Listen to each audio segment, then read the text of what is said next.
Well, greetings and salutations to the 310 tribe, wherever you may be. Thank you for joining us this momentous day. It's been surreal. John, I don't know how you feel. It feels surreal to me that the error, not era, of the Biden and Obama dynasty has finally come to its inglorious end. The How are end you of feeling an today? the end of an era, as they say. The end of an era. Yeah, yeah. So I'm officially unburdened by what has been. I don't know how you feel. yeah, I saw that. I like John Fetterman. John Fetterman was quite good about wore shorts and a sweatshirt to the inauguration on a 7-degree day or 20-degree No, day or whatever it how was. does he get away with that? Hey, he's a Pennsylvania boy, so his district where he lives in the Pittsburgh area was just literally down the road from where my mom grew up, Braddock, Pennsylvania. So in the Pittsburgh area, Squirrel Hill, that area. So Mm. I mean, he's kind of his own guy. He's actually been pretty good on a lot of issues like on Israel and stuff like that. That's important to us. Yeah, he's surprised. He's surprising, and I've mentioned him a few times in the especially when the October 7th attack happened, and in the months following, he's been one of the few Democrats that's been very vocal against Hamas and against the violence that they did, and so he's turned out to be quite surprising. I would not be surprised if he doesn't flip sometime during the rest of his time in office. Yeah, So, I don't know enough about his ideas on other things. I mean, I thought he was a loony liberal, but mhm. he's actually he see maybe whatever kind of stroke he had, maybe that kind of got his brain reset. Maybe some of the other people need to go through the same process up there in DC. It's but I will say it's been a very surreal couple of months since Trump won the election, and the Yeah, world has been treating him like he's the president. I'll be interested to see what he does now with the J6 people and what's coming. I mean, I'm sure he's sitting there. I hear he's at the Capitol signing things as we speak, yeah, executive and not only orders. that, but we have Mike Johnson, Speaker of the House, was saying that um, he had a conversation with Biden. I don't know the time frame from when this was, but Biden wasn't even aware of things that were being signed in his name. So they're gonna probably go back and do this investigation on how many executive orders and other things have been pushed out in Well, that's with Biden that's Biden's a signature. litigation thing. The easiest thing to do is just to overturn them and Yeah, declare them null and void and put in your own. I'm not a big fan of government by executive orders. I don't think that that's necessarily the way things were set up, but a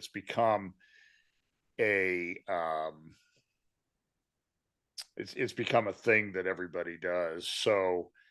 It was so they'll have to litigate this. So the conversation that Mike Johnson had, he was on Barry Weiss's The Free Press the other day, and he was talking to Biden. He said first he could never get in to see him. And then when he finally got in to see him, there was like a whole contingent of people around. But Biden said, I want to talk to Johnson alone. And everybody had to leave the room.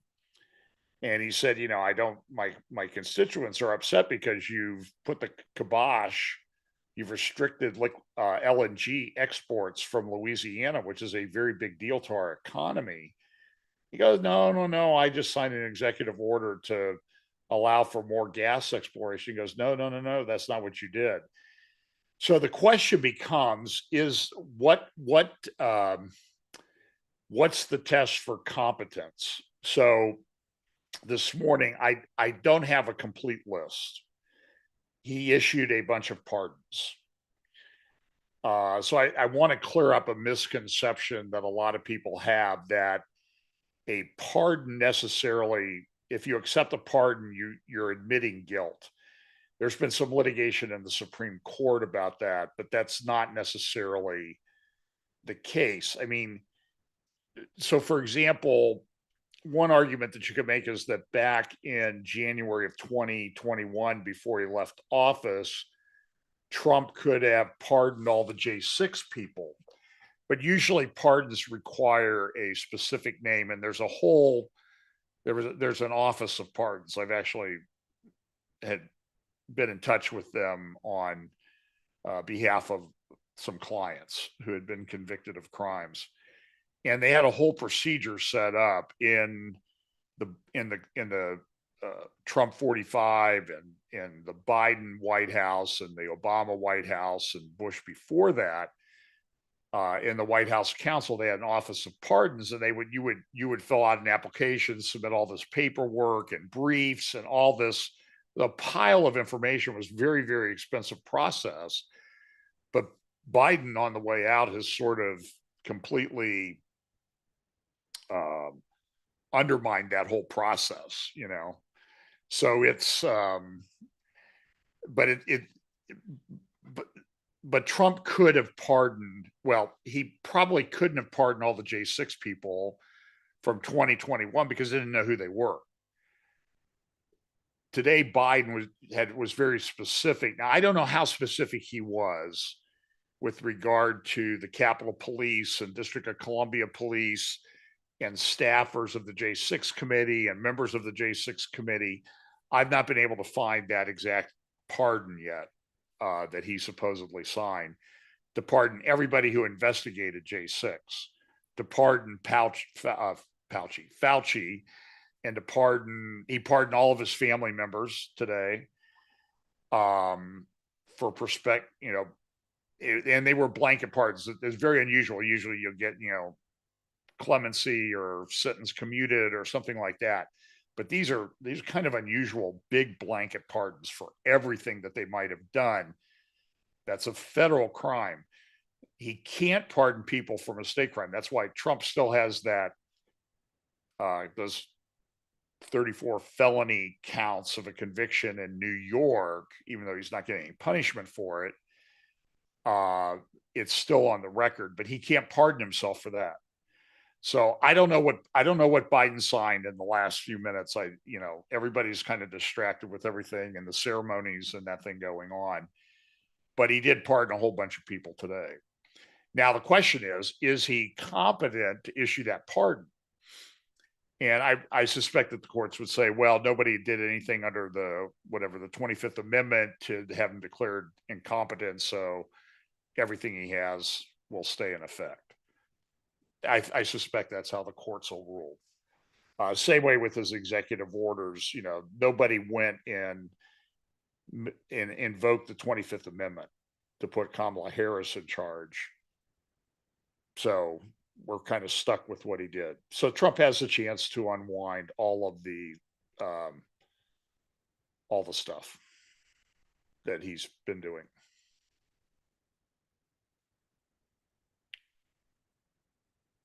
What did you think about the executive orders that he's already announced? Just the stuff on the speech.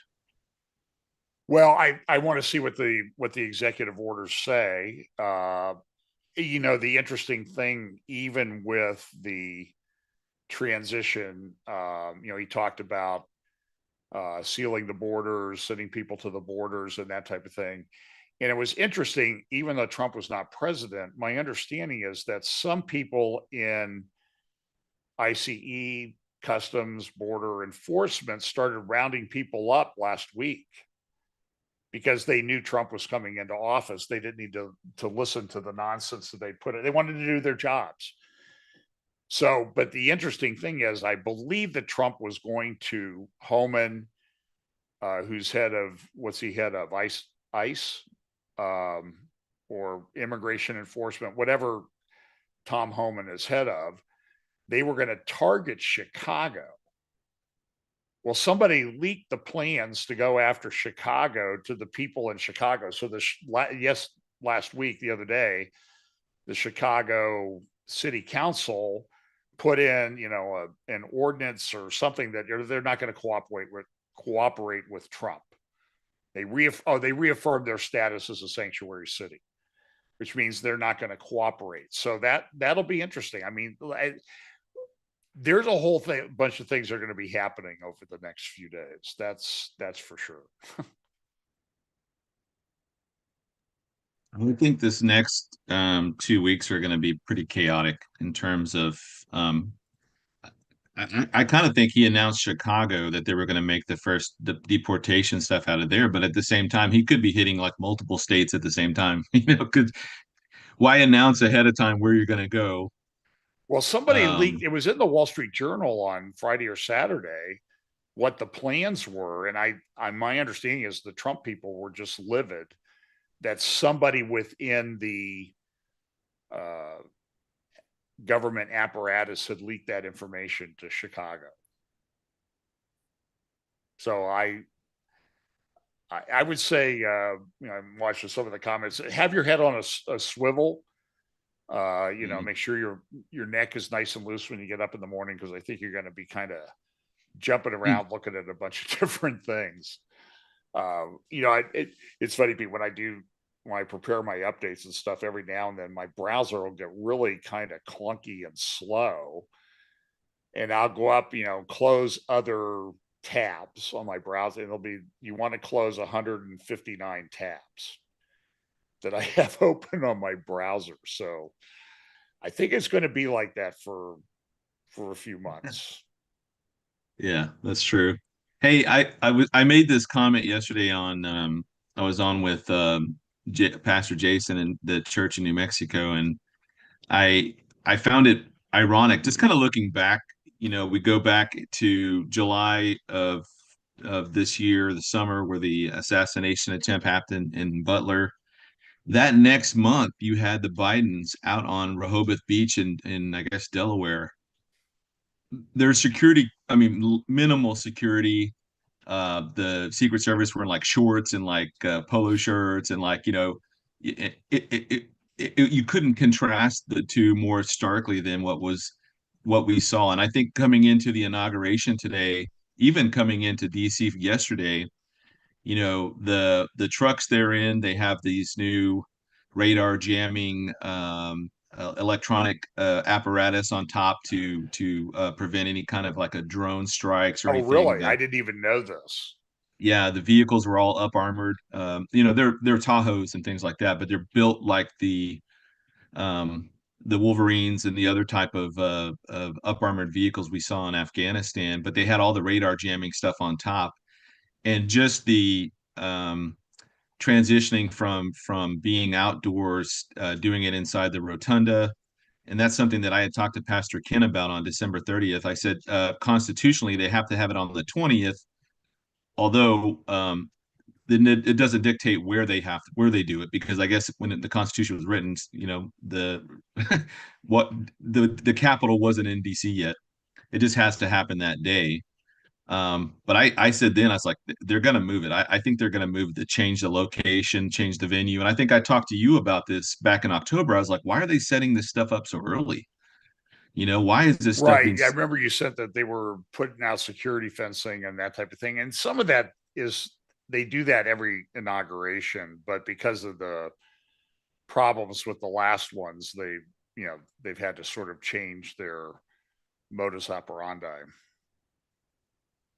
that yeah, I found the contrast between the security, like the Bidens didn't have a care in the world, like whatever, um even from a Secret Service standpoint, they didn't seem overly concerned.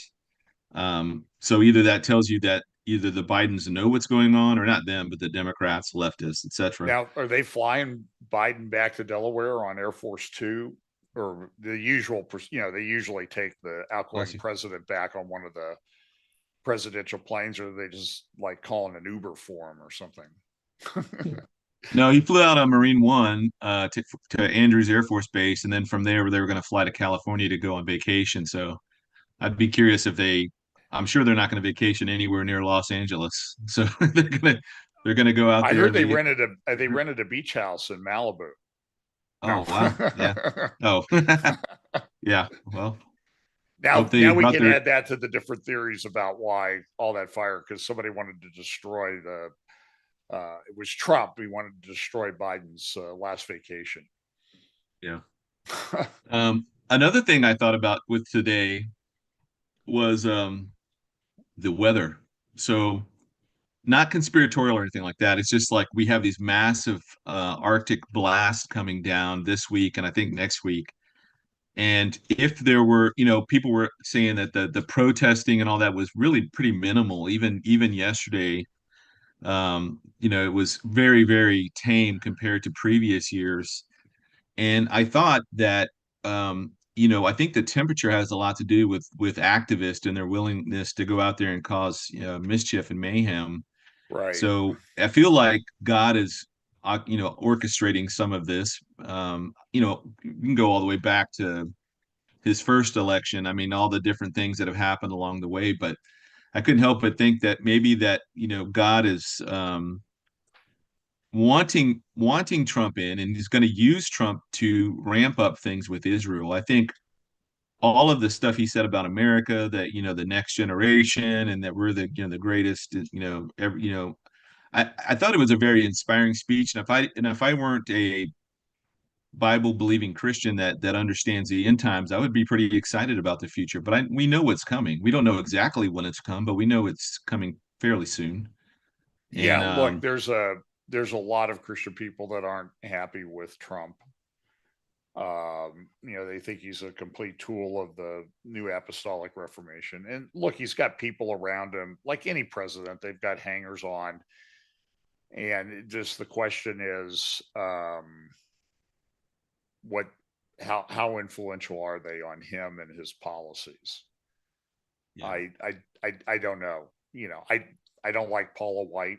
I think she's bad news. yeah, And some of these other people, and there are people who think he's going to build this kingdom type thing, utopia. There's a lot of theories. You remember, I think we might have talked about this. Is this a reprieve, or is it what's going to happen in terms of end times things that we see unfolding? And I don't think it's a reprieve. I think it's probably a I don't see anything slowing down. no, no, I actually think I see things accelerating. So a lot of this will be determined, I think, by what Trump is doing with respect to Israel. I do not like this hostage deal in the least. I think it's a huge mistake. I think the optics of it are extremely bad. So, yeah. Well, let's shift to just the political wins for a second. okay. I sent you that article, I think, this morning on the New York Post on, Oh, what does it the say? That, political right around the world, or the populism or whatever. well, this one was political leftism is at its lowest popularity since the end of World War II. And then around the world, you can see how that's all playing out with like, right now, the Democrat Party is pretty much leaderless, rudderless. They're just kind of drift, a leaf on the wind kind of thing. And I have the mind to think that the Democrats are the new Whig Party. Like they're dead. They just have too much baggage, too much garbage piled on top of that. That I think that political movement is dead. What does that look like going forward? I mean, there may be a Democrat Party. I think they've lost whatever wasta they've had over the last 50, 60 years. I think it's dead. But I do look at like they're doing a California recall for Mayor Newsom or Governor Newsom and Mayor Bass. Canada, Trudeau saying he's not going to run again. So Pierre Poilievre is coming in. Yet our Javier Milei come up. I guess he was at the swearing in there. I didn't see him on the news, but I think he was coming to that. And he's led Argentina out of like this Abyss. um, economic abyss to now. I think they're either balanced their budget or they're at a kind of a little bit of a surplus. And then Eastern Europe, you've got Duda in Poland and Orban in Hungary that have retained leadership, and they've also had very strong leadership. And when you look at all the issues with the uh, problems that they're having trying to bring in these Middle Easterners into Europe, those two countries kind of stand out because there's like no stabbings, no this, that, and the other. And then Well, you've got yeah, I mean, and the Poland people have said we just didn't let anybody in. yeah, We zero. How many did we leave in from those countries? Zero. Saw an interview with the guy, and you have this kind of strange phenomenon about what's going on in Romania. I'm not sure I understand exactly what's going on. They've canceled the election results. I think the guy got elected. He was a populist. And so the EU just said we're not going to recognize the election, or they came in to interfere with it. I thought they respected election results. I guess they only respect election results when they actually go their way. It's a very bizarre time. And I even saw an article today somebody sent me about Georgia Maloney saying maybe Italy should be the leader of the European Union. Yeah, I forgot about her. Yeah, she's Yeah, she's a um, populist too. I mean, she's I kind of like her. I mean, I she's one of these she's very expressive in uh her eyes. When she does not like Emmanuel Macron, and he said something to her, kissed her on the cheek, and he turned away from her at one of the G7 or whatever big meetings they had, and she turned around, she just looked up and rolled her eyes. I mean, it was so clear that she just doesn't like the guy. But then, she looked like she was starting a romance with Elon Musk when he was there. She was really sort of hanging on his every word. So I is don't it know. is it like is it that is was her eyes as expressive as Mike Johnson was when he was sitting behind Kamala Harris when she had to certify the votes Oh, on I didn't see all that, but I did see a couple, like, he was kind of like, all right, yeah, good to hear. Thanks for sharing that, Kamala. he was enjoying every second of that moment of her having to announce her that Trump won the election. You could just you got to look at it, you got to just watch it because it's not obvious from a distance, but when they pan in, they get close on him, you could just see this little smirk on his face. So He's it like, was sort of yeah. like the anti-Pelosi look that he didn't remember when she tore up the Trump speech, State of the Union Yeah, yeah, speech at the end. yeah, So yeah, that's interesting. And then you have other uh, you had Bolsonaro booted out down in Brazil, but now this Luna guy, who's a lefty Luna, I mean, he's had some very severe physical problems. And my understanding is Bolsonaro's been barred from running for office for about 8 years. So he's about 70, I believe. So he wouldn't be able to run again. But his son is kind of a rising star in Brazilian politics. So that could change that as well. But then yeah. again, I don't know that, for all the as much as I like all this, I just don't know that I see things that we talk about in Bible prophecy slowing down or anything like that. That's, I think, the biggest Yeah. issue for us. The things we talk about, I just don't see it happening. No, it's speeding up. In fact, I've said this for a long time, but with regard to Trump coming back in, I think on certain things like the whole woke movement, political leftism, all that kind of stuff, that's going to come to a grinding halt. But everything with Israel is going to ramp up. I think pedal to the metal kind of thing. It's going to speed up, and so let's shift into Israel and talk about this ceasefire deal with Hamas.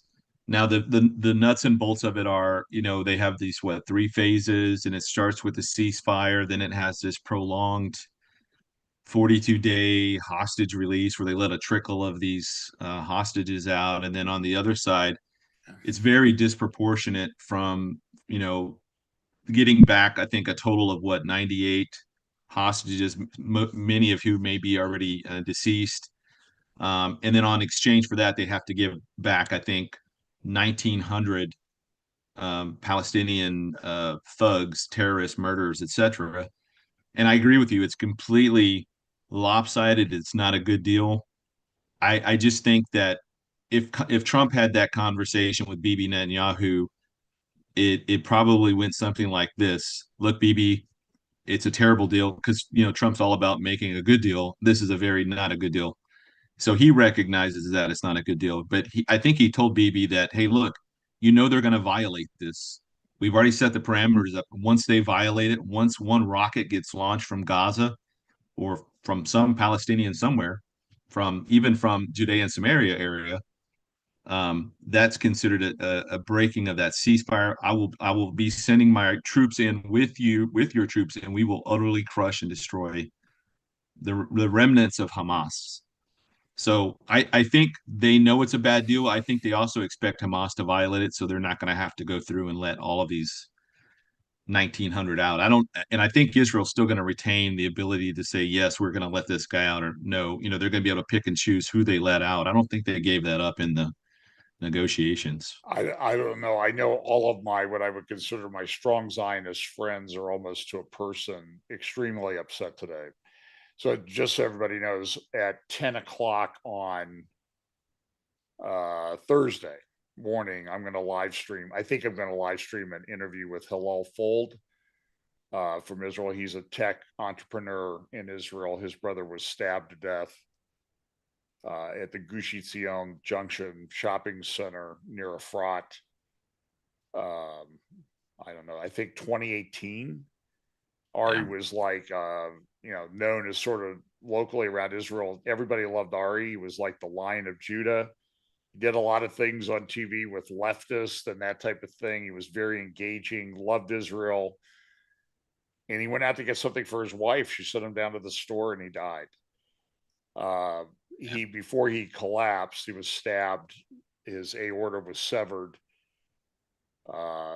But the kid, he was a soldier reservist. He always carried a weapon.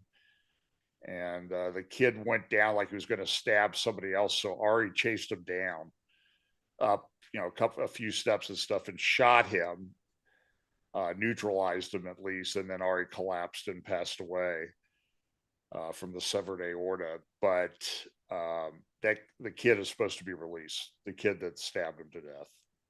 Yeah. Yeah. And that's not a good look. I watched the exchange today. The optics of that were very bad, in my opinion. I did not like Steve Witkoff, the Trump advisor who was over there negotiating with Qatar and everything about the release. I did not like him saying something about Qatar is doing God's work. That's just a complete. I just think it was an ignorant statement to make. And somebody needs to recall him. He was bought out by the Qataris a couple of years ago on his hotel in New York, to the tune of about $630 million. I don't like it. I think it was bad. But then the optics of the release were very, very bad. The three ladies that were released early today. I don't know, Pete. I hear all of this garbage from Candace Owens and others like this. Oh, there's a genocide. They're starving them to death. I'll be honest with you. I saw the one lady. She's been reporting. She's a press person in Gaza, reporting on famine, and I saw her changing out of her press vest to a Palestinian keffiyeh this morning, and it doesn't look like she's. I don't know how to say this in a kind way, but it doesn't look like she's missed many meals. Sort of female version of me, I guess you could say.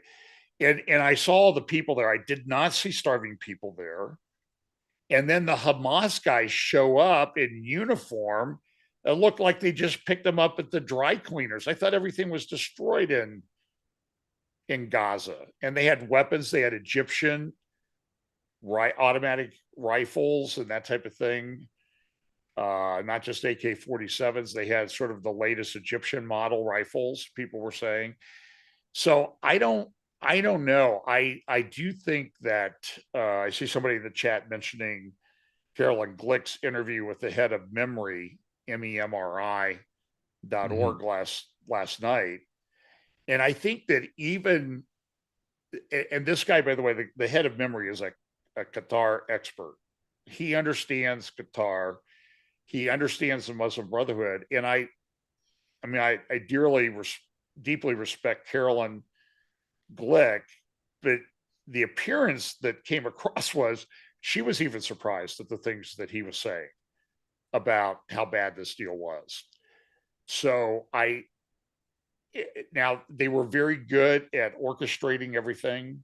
The Red Cross showed up. They hadn't been around forever in Gaza, and all of a sudden there they are to help with this hostage release. And then one of the ladies that was released, I saw a picture of her from the back going towards her parents in a hallway, and she was struggling to walk. So I don't know what's happened to them. One was missing a couple fingers, it looked like, from probably injuries that she'd had on October 7th. Yeah. I don't know. I just don't like it. I think it's bad. I don't know. What choice did they have though? I mean, they've been hitting Gaza hard Go. for a year and a half. I understand. Go kill them all. I don't. I mean, you. I don't know how you. I don't know how you do it. I'm not the military guy, but all I can say is they've been at it for 470 days, and all of a sudden, all of these Hamas guys show up with new rifles, new uniforms, a lot of them marching in formation, balaclavas and headbands. They look like they just got them down at Walmart. You know what I mean? It was a horrible look, and I think it was probably orchestrated, but supposedly these hostages came in from the north, which was supposed to be totally under Israeli control. And I'm sure I was reading some security people the other day say that Hamas had recruited 15 to 18,000 new fighters to train them. Where are they training? I mean, there's still a lot of tunnels. I don't know what the answer is. I think what needs to be done, if you want John Haller's view of the world, get a bunch of Moabs and drop them on the Gaza and Egypt border and just do to that border what they did to Nasrallah's bunker in Beirut. And while you're at it, take those Moabs and go over and just drop, like, I don't care if it takes, I don't know how many we have, but if it takes 20 or 30, drop them in the same spot on some of these underground missile bases. I think if you just break through in one place, it'll blow the whole thing up, the whole mountain up. I don't know what else they can do except something like that. So maybe part of the deal was to give Israel the ability to do that. If that, and we don't know about that, so I'm praying that that's part of the deal, because the only way to do it is to just go, what did Pete Hegseth say? Kill every last one of the people of Hamas. Their heads on spikes. Yeah. So if you look at Gaza now, it looks pretty much like a rubble, it looks like just a strip of rubble right now. And they've gone through all of the extensive tunneling and stuff.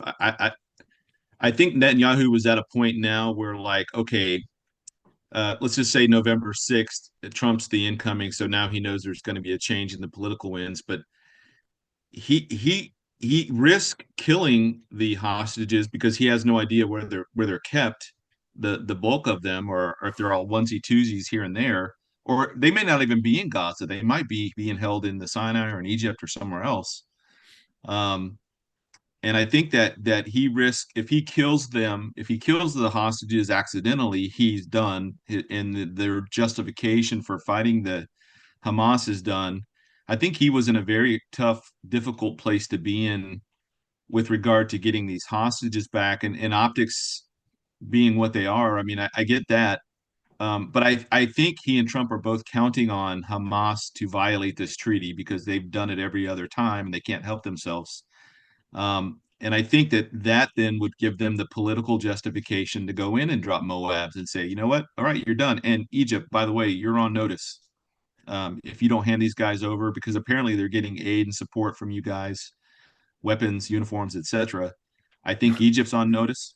By the way, I And was talking to a friend in the UK today, and so when we were in Israel in 2017, we traveled around for part of the week with Joel Kramer, the archaeologist. And so we were driving, and Joel has you would call it a beater car. And I kind of said to him, I said, Joel, don't take this the wrong way, Joel, but I was just kind of curious. We're driving around today. Do they have car washes in Israel? And he kind of laughed. He says, "You're noting the dirtiness, how dirty my car is." He says, "I never clean it, and I don't fix any of the dents on it because then it's less likely to get stolen." But today, these Hamas guys are driving these Toyotas and stuff in there that look like they just drove them off the lot in destroyed Gaza. What do they have? Car washes underground? I don't know. I'm just telling you, the optics of today were awful for Israel and Netanyahu. Now, if you, by the way, if you, this shows how the camera can lie. So if you look at some of the pictures, like in the immediate area around these women being released, it looks like thousands and thousands and thousands of Hamas people and other people. If you zoom back out, they were there, but it was like a football field full of people, not like a whole city full of people. But still, it's like, man, the optics were very bad. They were still sort of pawing at the women and everything, and they're giving them these gift bags that have, like congratulations on completing 470 days in the yoga class in hell or something like that. I mean, it's the cruelty of these people is just unbelievable. And that's why I don't think that, the government has an obligation to just go take them out. Go and how do you distinguish in Palestinian society between the good and bad people? I'm sure there are a few good people there. I'm sure there have been Christians that have been killed in Gaza. But most of the Christians have left voluntarily a long time ago, just like they're leaving in the areas that we call the West Bank. Their population is dropping there because they're getting persecuted by Muslims. I don't know. I just don't like the optics of the deal and the terms of the deal. Go finish the job. You said you're going to take out Hamas, go take out Hamas. And if that takes 10 years, it takes 10 years. Do it. But I don't know that anybody has the political will to do that.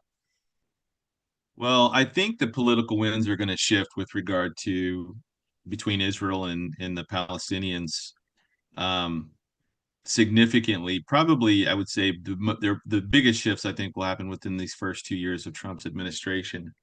I mentioned before we got on here that I think one thing that's going to come out of this is going to be the total destruction of Hamas. I think they'll violate the peace ceasefire some way, shape, or form.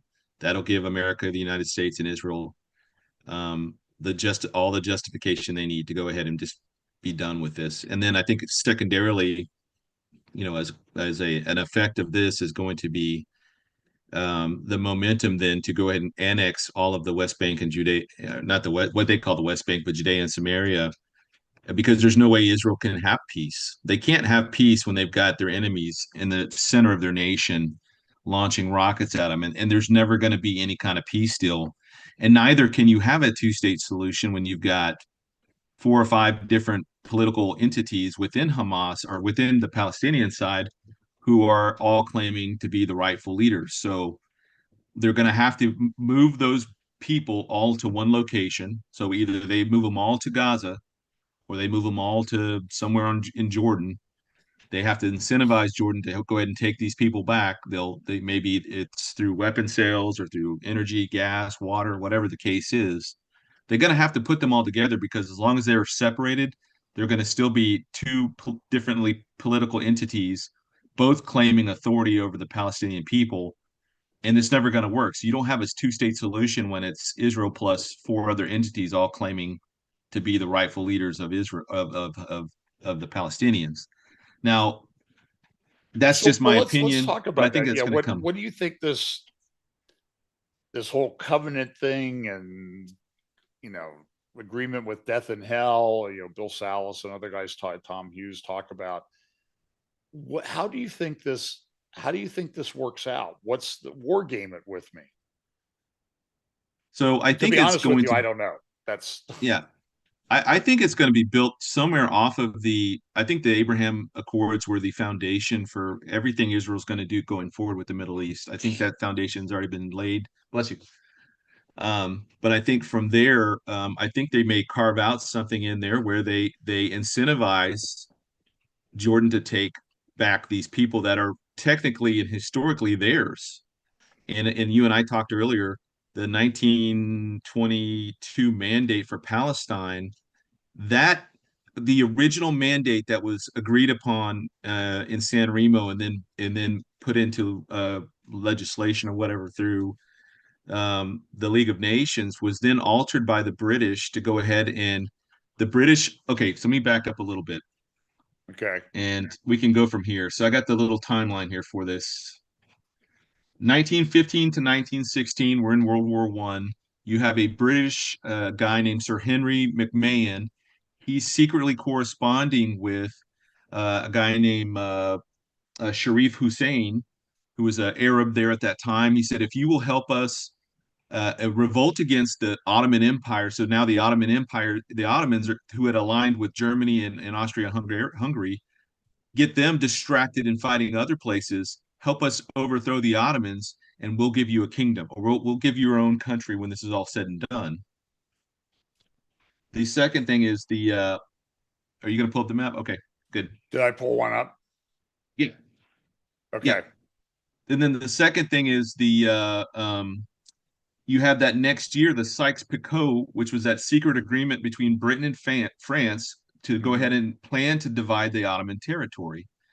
The next year, 1917, was the Balfour Declaration, where the British support for Jewish national homeland in what was then called Palestine, and you had Palestinian Jews and you had Palestinian Arabs. There, it's just it's like a regional name, right? It's kind of like I say I'm from the Midwest, right? The Midwest doesn't have legal boundaries. It doesn't have a set boundary. It starts at this grid coordinate and goes to grid. No, it's just kind of a generic term, and that's the way Palestine was.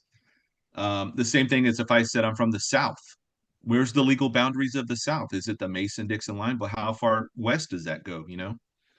Then you have the Right. 1920s San Remo Conference. League of Nations put Britain in charge of the Palestine Mandate. 1921, the British betray the Jews at this time because they were already working this other secret deal with the Arabs to help them overthrow. They have to make good on these promises they made to the Arabs.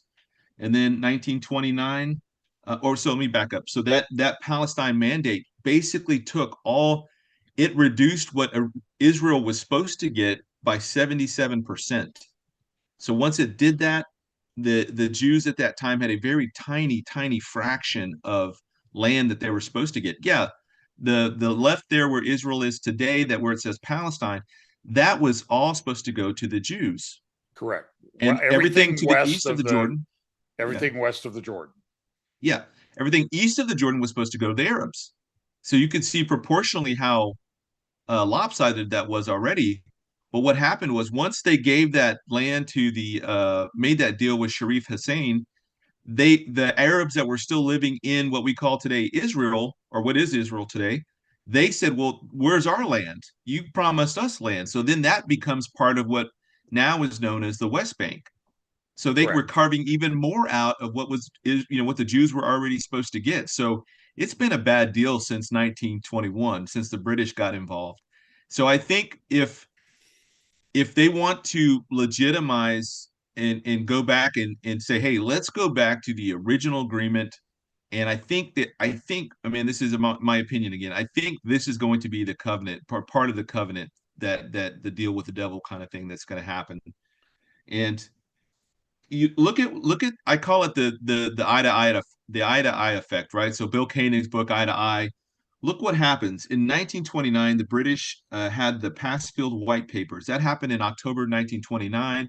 It greatly reduced the Jewish immigration from Europe and from everywhere else to come back in. They said, "Oh, we can only take so many," and so it reduced the Jews' ability to come back and settle in their own homeland.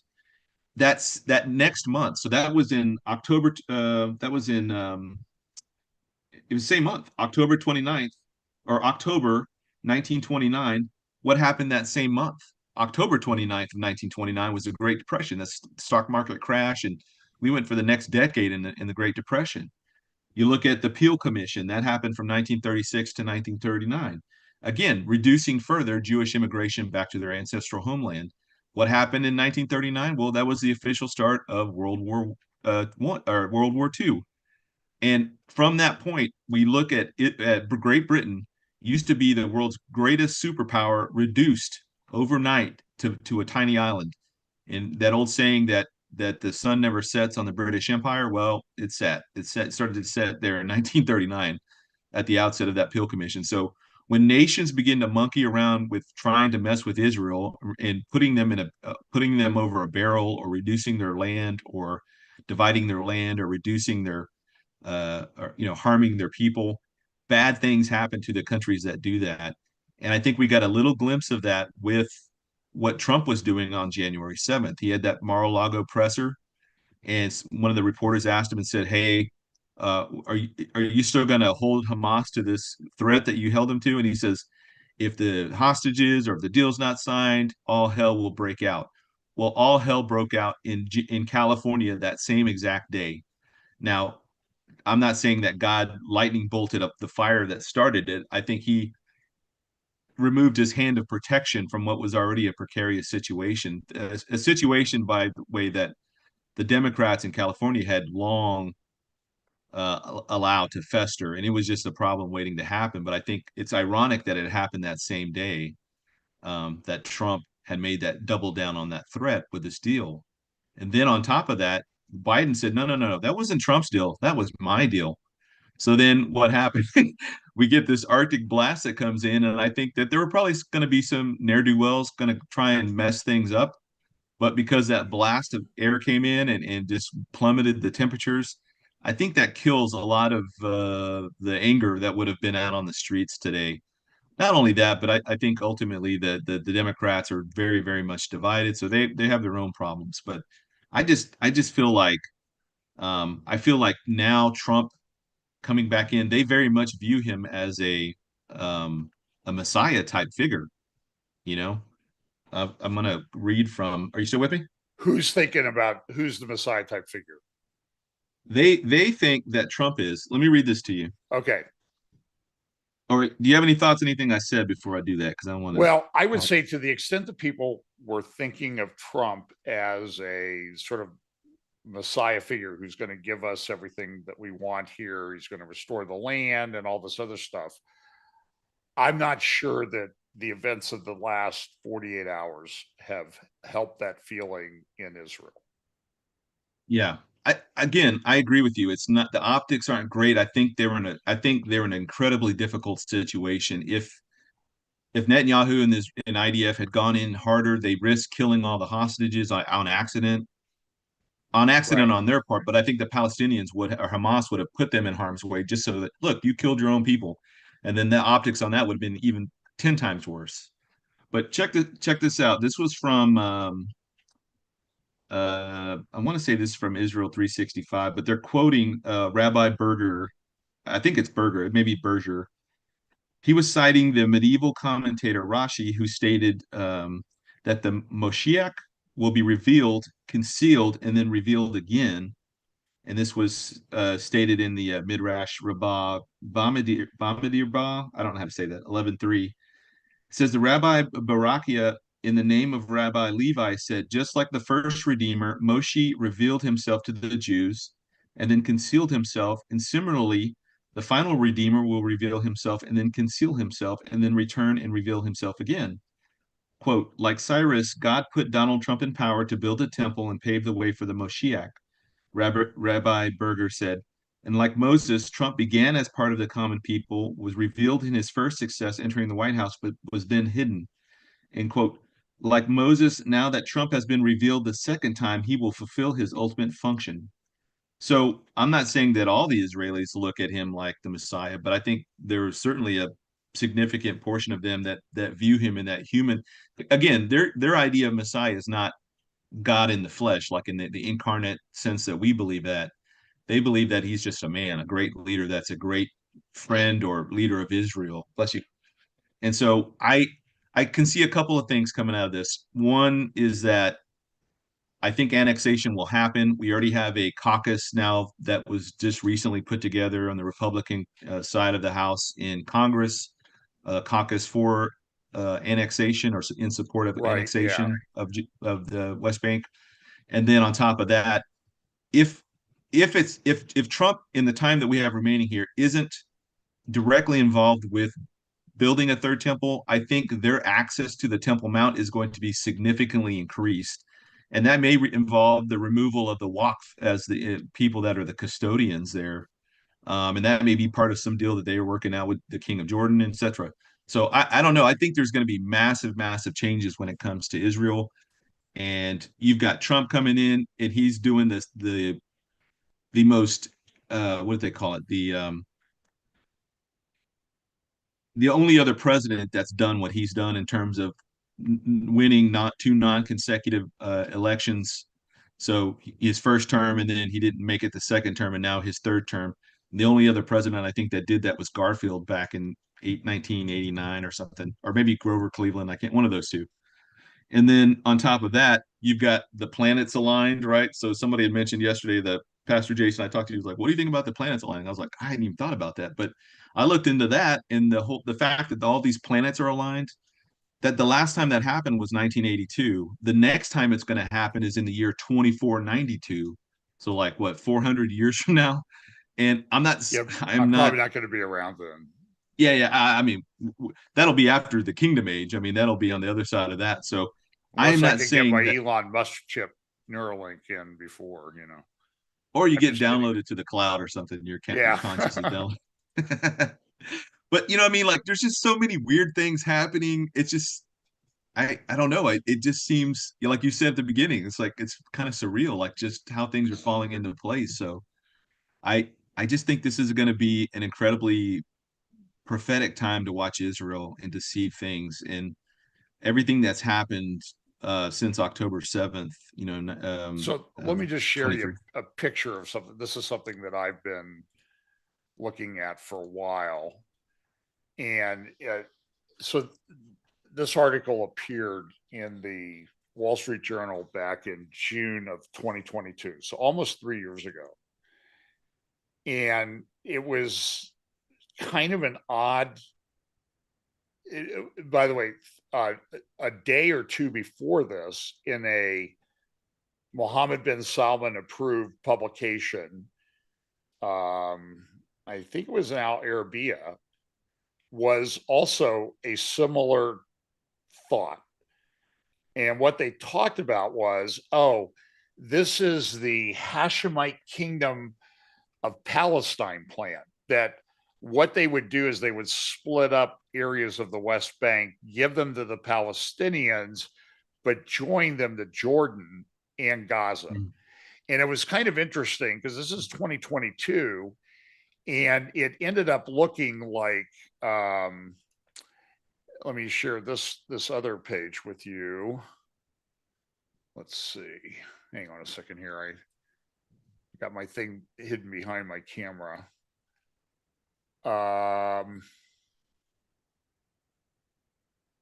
Let's see if that comes up. Okay.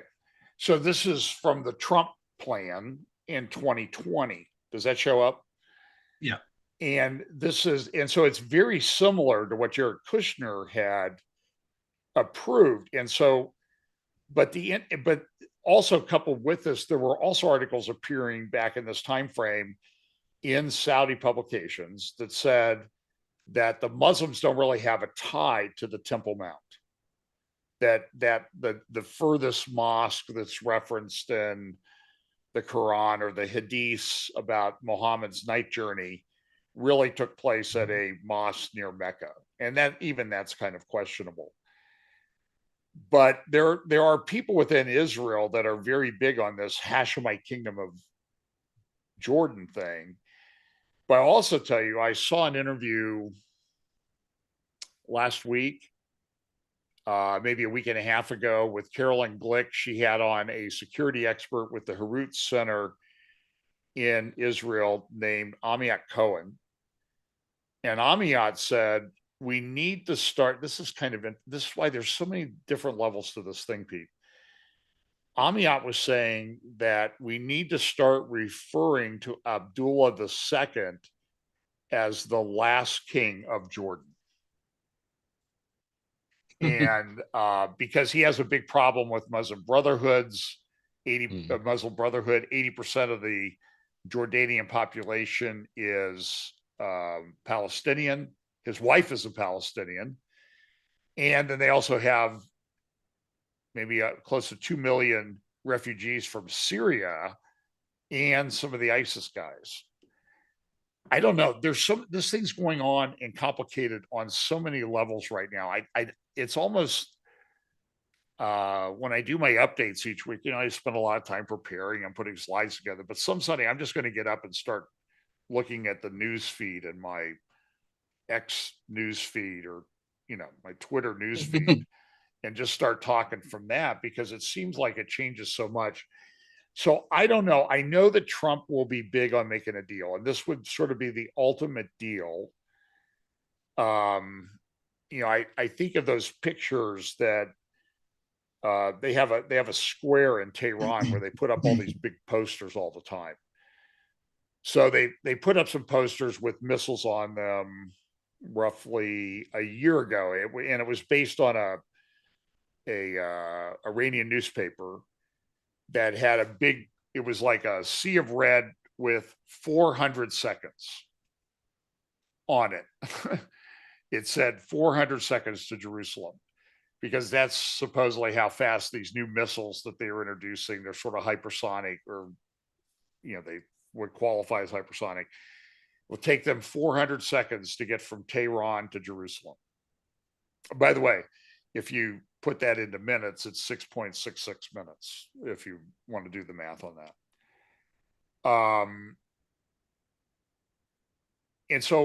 And then they had another poster last year, after a bunch of people, they had 80, 100,000 people had to leave their homes in the north of Israel because of the shelling by Hezbollah.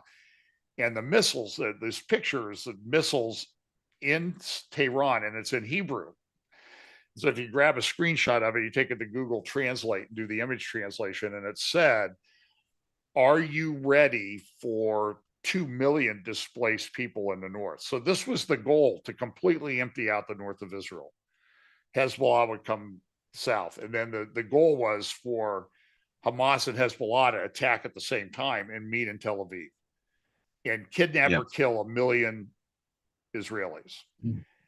And so none of that came about. And I think some of that came about because of Israeli ingenuity and standing up to the problem and doing something about it, and also divine protection. Or divine intervention. But then there's another picture that appeared in Tehran. I'll try to find it in a minute, on the same big poster. And it was when they did their first ballistic missile attack back in April. I think it was the one in April. Maybe it was the one in early October. And it showed all these missiles coming into Israel at night, and you see them streaming in. But right in the middle of the picture is in the night view of the Temple Mount. And I was just thinking, it kind of reminded me back when, and I know when I say this, you'll say, "Oh yeah, that first Gulf War in '91, that happened when I was 5 or something." I know you're going to say that, so I'll sort of preempt that. But when Saddam Hussein was shooting Scuds into Israel, what did he do? Like 38 of them or something like that. Yeah. They were, the Orthodox Jews would run to the Western Wall and pray that one of them would hit the Dome of the Rock. And that Dome of the Rock is a very important symbol, particularly in the non-Saudi, the Saudis have the Sunni version. They have the Wahhabis, that they try to keep under control. But their version is we've got this great pilgrimage site in Mecca, Medina. We make a lot of money off that. We have 3 million people coming each year. In some years only 400 die, during the Hajj. And somebody said my camera's not working. Is that right? Yeah, I sent you a message on there that said you're not showing. Oh, I accidentally clicked on my video. Should be back now. Hey, I I did a whole program where none of us were on the table were seen. It was all just us talking and stuff on well, the. sometimes that might work. So if I'm back up, somebody just give me a thumbs up. But Yeah, you're back up. the um I and so I the whole this Dome of the Rock thing is it's much bigger in Shia eschatology than in the Saudi version. The Saudis are all about promoting Mecca and Medina, Yeah. because that's a big pilgrimage site and it's a huge moneymaker. I mean, they build the largest shopping mall in the world right next to the Grand Mosque in Mecca and that clock tower, which, by the way, sets up like its own time system. It's like the Muslim version of our Greenwich Mean Time that we use all over the world, but they have a Muslim version based on that clock tower.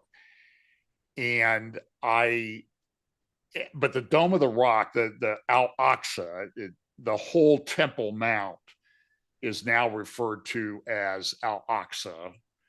I have I think it's up here. I have this publication. I don't know if it shows up. A brief guide to the Temple Mount, the Haram el Sharif. This was published by the Muslim Waqf authorities back in 1924. This is a replication of it. And in it, so it used to be that Al Aqsa was the mosque at the southern end of the Temple Mount, and the Dome of the Rock was a commemorative building. And then, but it was called, they call the whole site Al Aqsa. So this guy, the Hajj Aman al Husseini, he went and helped Hitler back in the 20s. And he was the one, and this Dome of the Rock thing was really not that big of a deal to the Muslims until the Jews started coming back. That's when it sort of seeped into Muslim theology and everything. So I think that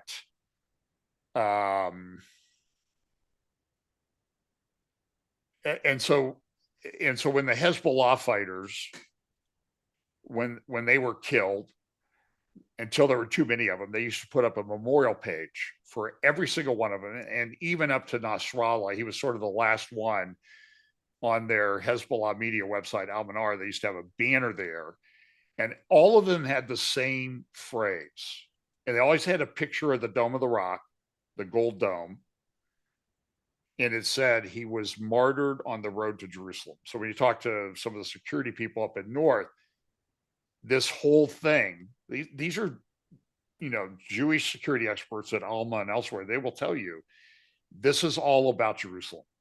And that's kind of interesting from a prophetic standpoint. So I think that I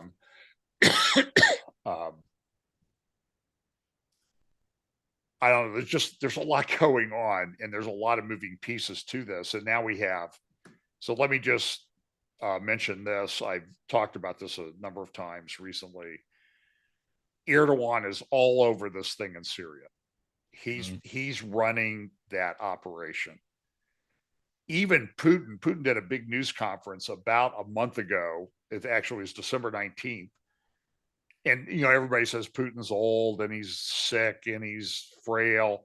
And he goes out and he does these 4.5-hour news conferences. And Pete, I don't even think he gets up and goes to the bathroom. And he's a couple years older than me. And it's like, that's pretty amazing. I don't know how he's in diapers. I don't know how he's doing it. Maybe he's got some system hooked up underneath the table or something like that, but it's just crazy. But yeah. He said, and then this was quoted on the front of one of the Turkish newspapers, he was ticked off. That's why they pulled out of Syria and moved stuff over to Libya. And they've been clearing out their air bases and stuff. They were not going to defend Assad if Assad was not going to defend himself. And Putin said in that news conference, sort of incredulous, like, they took over Aleppo with 350 fighters. And the Syrian army had 30,000 people. Now, by the way, that's almost starting to sound like some biblical numbers, like out of the story of Gideon and that type of thing. But Putin was mad. That's why they didn't defend Assad. But Erdogan is all over this. So on January 1st, Erdogan's son did a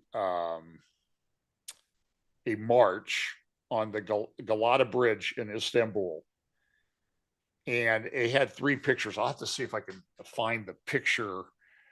Hang on. Well, while I'm talking, I'll try to do the picture.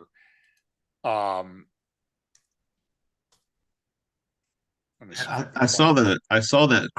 the crowds on there, and um, it's interesting to see the stirring of these various countries that we see associated with Gog and Magog, Yeah. how they're being stirred, and it's not always necessarily them. It's sometimes it's things that are happening that's forcing them to react, and it's causing them to do that.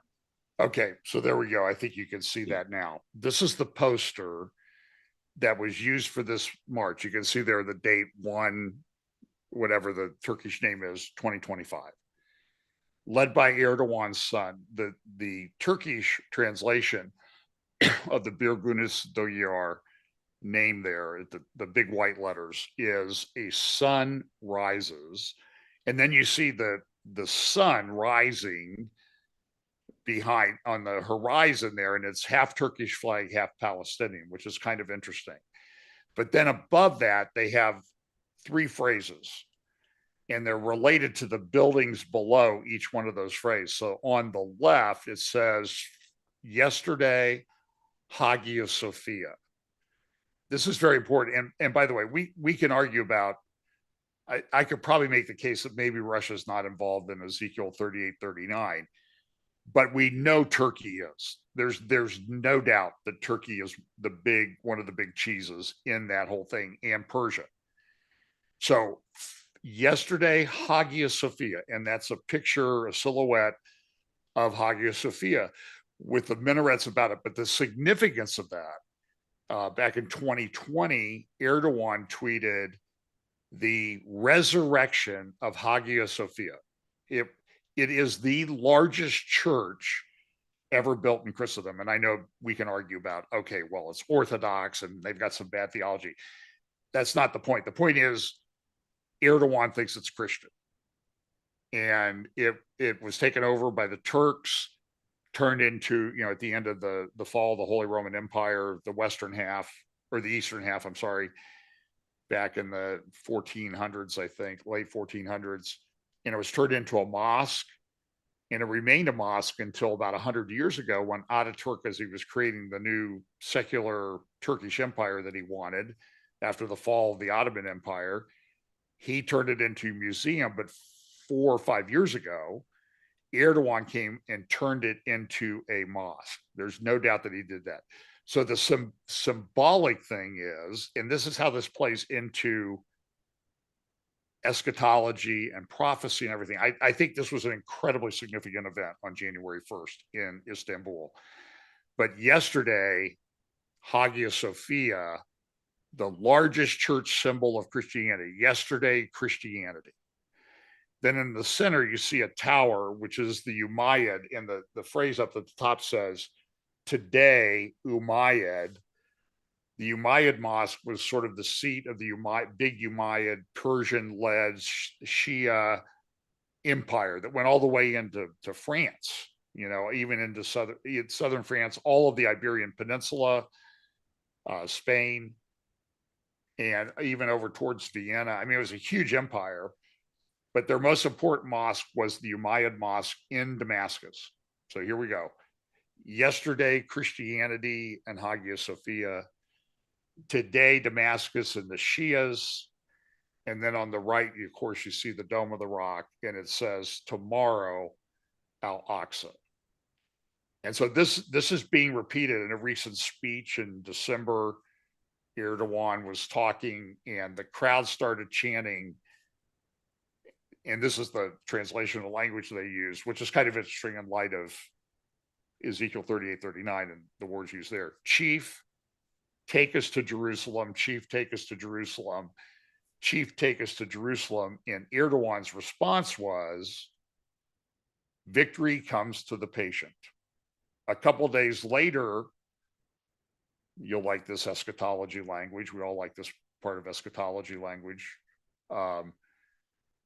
one of his coalition partners in a speech said, if Damascus has fallen, the fall of Jerusalem is imminent. So there you go. So discuss among yourselves. I just find this very interesting. I mean, that this is happening with all the other stuff. I mean, Damascus and Syria falling in a week, 1 week, but that was planned for a very long time. Erdogan You, was working on that. you would agree with me that the Gog Magog battle war is close, fairly close. I'm not so sure that it's not at the end. Okay. I go back and forth on that. Certainly the alignment of everything for that is it's happening right in front of us. I mean, that's unmistakable, sure. So the question is, when does it all come together? And that's why I've talked for a long time about logistics and that type of thing. When it talks in Ezekiel, they come with a great, they come up as a cloud, which is kind of interesting in light of drones. And by the way, some of the most sophisticated drones on the planet are being made by Turkey right now. Well, and if and missiles, and they have a new jet fighter that looks very much like our. It looks like sort of an updated version of an F-35 stealth and all that other stuff, and they were testing it out, and they were successfully firing some guns just last week. So it's all very, very interesting. And then it says I'll come with a great company and mighty army. So that's why I always said that it's got to be more than Nasrallah getting a head cold or something like that. It's got to be something that we're all going to be able to see. So I don't see that exactly right now. And certainly Israel's really, I wouldn't say crushed, but they've completely knocked the Iranians and the Iranian proxies back on their heels. I mean, this has been an incredible thing. And they took out, so when I was interviewing people, security experts on my channel, like Miri Eisen and other people, they were talking about 20,000 dead Israelis. They were talking about 15 to 20,000 dead IDF with the war in the north. And what's it been? It's been like 50 or 60 soldiers. And they were talking about 20,000 dead from the rockets coming in. And they've taken out at least 80% of their rocket capacity. And the people in Tehran are upset with the Iranian mullahs. Like, what did we get for the $50 billion that we spent over there? Now we can't afford. They're having trouble keeping the lights on in Iran right now, which is kind of an interesting thing.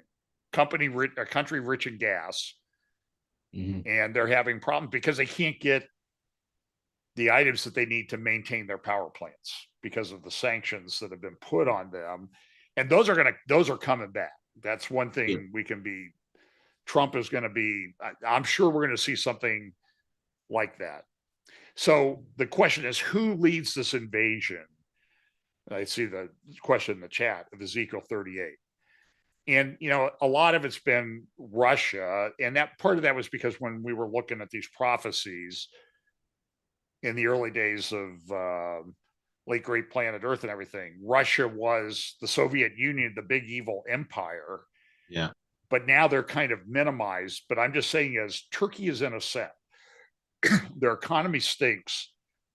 But I'm just telling you, it's almost like there's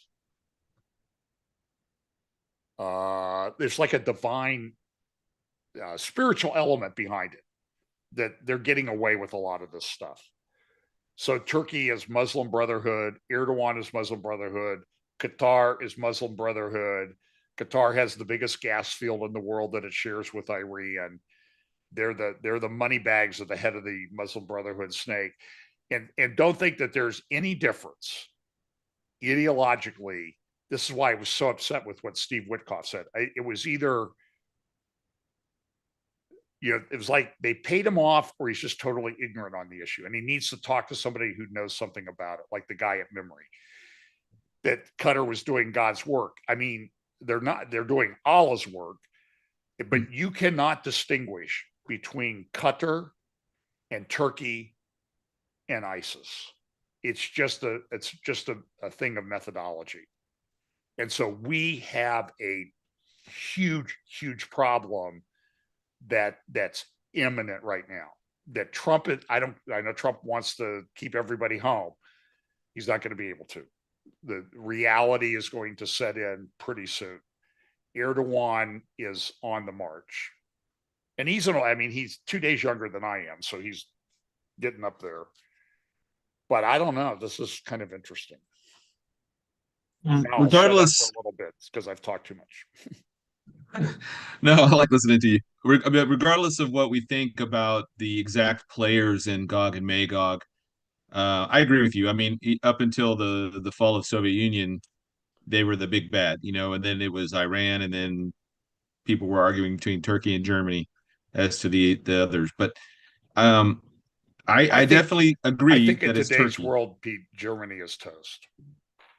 I think it's Turkey. I agree with you, and I think it's Iran, and then the other nations that are clearly listed, like Libya and Ethiopia. Um, but in terms of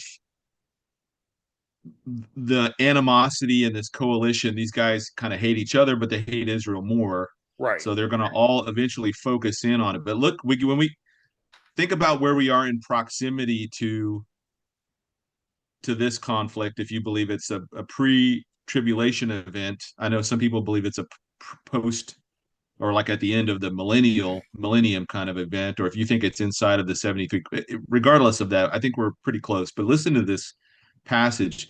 And this passage explains to me why Israel has to annex Judea and Samaria, and they have to have wiped out or at least eliminated the threats on their immediate border. So you've got in Ezekiel 38:11, you will say, I will go up against a land of unwalled villages, which can't happen without this annexation.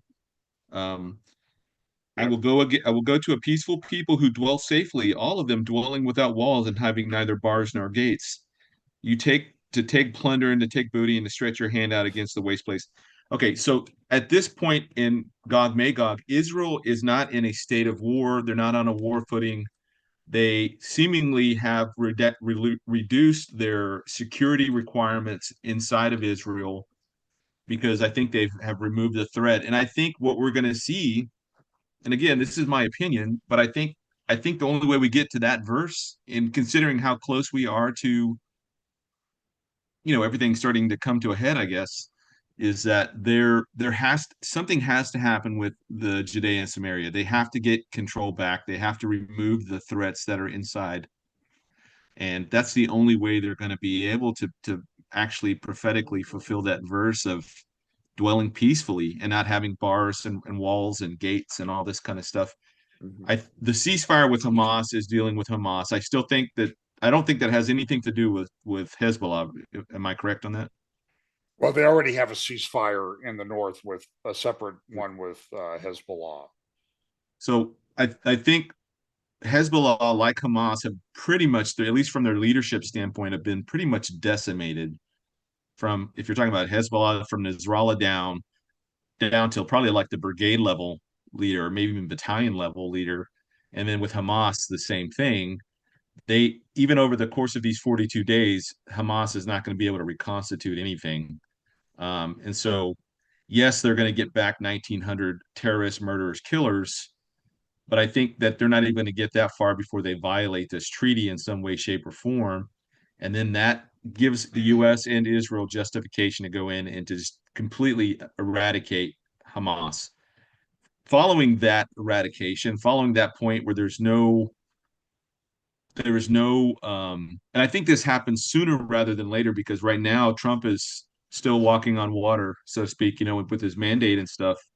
And he's got world leaders, basically eating out of his hand right now. And they're pretty much in awe of him after seeing everything he's gone through, the assassination attempts, Right, the right. trials, the impeachments, everything that they've thrown at him. He's a different guy, and he's definitely, I don't think he's afraid to start a war this time. I think he is going. I think he's more on a war footing to take care of his enemies. And so, if he's got to help Israel out in this regard, I got to see that Israel within at least the next couple of years are going to have these things buttoned up and annexed the West Bank. area that the world calls the West Bank, and then that is going to set them up for the situation to find themselves as people, peaceful people at the end of that, to actually fulfill that passage. Because if we think Turkey's on the move, I think they're on the move. I think they're stirring. That little monster that's there is stirring. Mm-hmm. Iran is out of options. They don't have any other good options left. All their proxies are being wiped out. They have a terrible economy. I don't think it's a stretch to say that the U.S. and Israel don't take care of their nuclear problem with Iran in the next couple of years. That may be a joint venture that we do. And then on top of that, I don't know if it's Russia or not, but I definitely think of the Gog Magog coalition as like a reverse crusades. Instead of the Europeans coming against Israel, it's going to be now Muslims from all middle-aged military males coming from all over the Middle East are going to Well, march against Israel. yeah, Derek or somebody in the comments mentioned, what about the Stan republics, Kyrgyzstan, Turkmenistan, all that type of thing. And the interesting part about that is twofold. One, the Turkish Turkmen ethnic group is all throughout the Central Asian Stan republics. And in fact, some people would view the Turks in the Anatolia Peninsula, the Anatolia region, Asia Minor, Turkey, as colonial invaders from Central Asia. It's kind of interesting, everybody wants to make that. But in October, the Turkey education system made a very significant change. Kind of went under everybody's radar. I just found out about it like a week ago. They went and they changed their textbooks. And that Central Asia area now is referred to as Turkestan, which is kind of interesting when you look at the coalition of Ezekiel 38, 39. It What have seems they like it's said? coming together. What have those countries like Tajikistan and Kyrgyzstan? What have they said about that? Or have you heard anything on that? I think the well, there are a lot of different ethnic groups there, and tribalism and ethnicity and everything is very important in the Middle East. So that's why the Sykes-Picot Agreement made no sense, except it was a bunch of stupid Europeans moving chess pieces around on a board that they didn't understand. And we're still, what are we, 108 years now post 109 years post Sykes-Picot, and nothing's been resolved anyway. I mean, all these countries are there: Saudi Arabia, Jordan, Iraq, even the modern Turkish state. They're all post World War II creations. They're new countries too. So I don't know, Pete. I'm just saying I don't know what the Stan republics think of it. I think that the Turkish ethnic groups there, they're fine with it. And I said this a long time ago. I had some conversations with Chuck Missler, and we sort of discussed that. How does this Ezekiel 38 coalition come together, and why is Russia involved? And then there's the phrase, I will put hooks in your jaw and draw you back. And that sort of implies, well, they've left the area, which is kind of what's happened in the last month and last 5 weeks. Russia's kind of pulled out of the area, went to other places, Sudan and Libya, that are part of the coalition. So I'm just saying, you can still make the case for Russia. I'm not saying that it's gone, Yeah. but I'm certainly Turkish and Central Asia are very, very big deals. And Well, I said that Russia might be drawn back in. Russia has a massive Muslim problem. yeah. There are indicators that the Russian military might be 40% Islamic by 2032 or even before. And even there was a big article in Foreign Policy or Foreign Affairs, I think it's Foreign Policy, about 10 years ago. And it was titled Putin's Muslim Problem. Because even back then they were saying that the population of Moscow was 25% Islamic. Now they've got a big problem with Chechnya. So the thing might be that Putin, whoever has this view of Mother Russia, will say, "Hey, you guys leave us alone. We'll help you with the Israel problem." And let me say one more thing. What was one of the things that Putin said when he went into Ukraine? I'm going in to protect ethnic Russians in the east of Ukraine. And when I was preparing for an interview with Miri Eisen from the International Institute on Counterterrorism or whatever, in think tank in Israel, she's a security expert, and she did an interview and she said the only person she ever met world leaders as she was traveling around that scared her physically was Putin. So there's something about that guy. But she said, we don't understand that there's 1.5 to 2 million people in the north of Israel, whose the language they speak natively is Russian.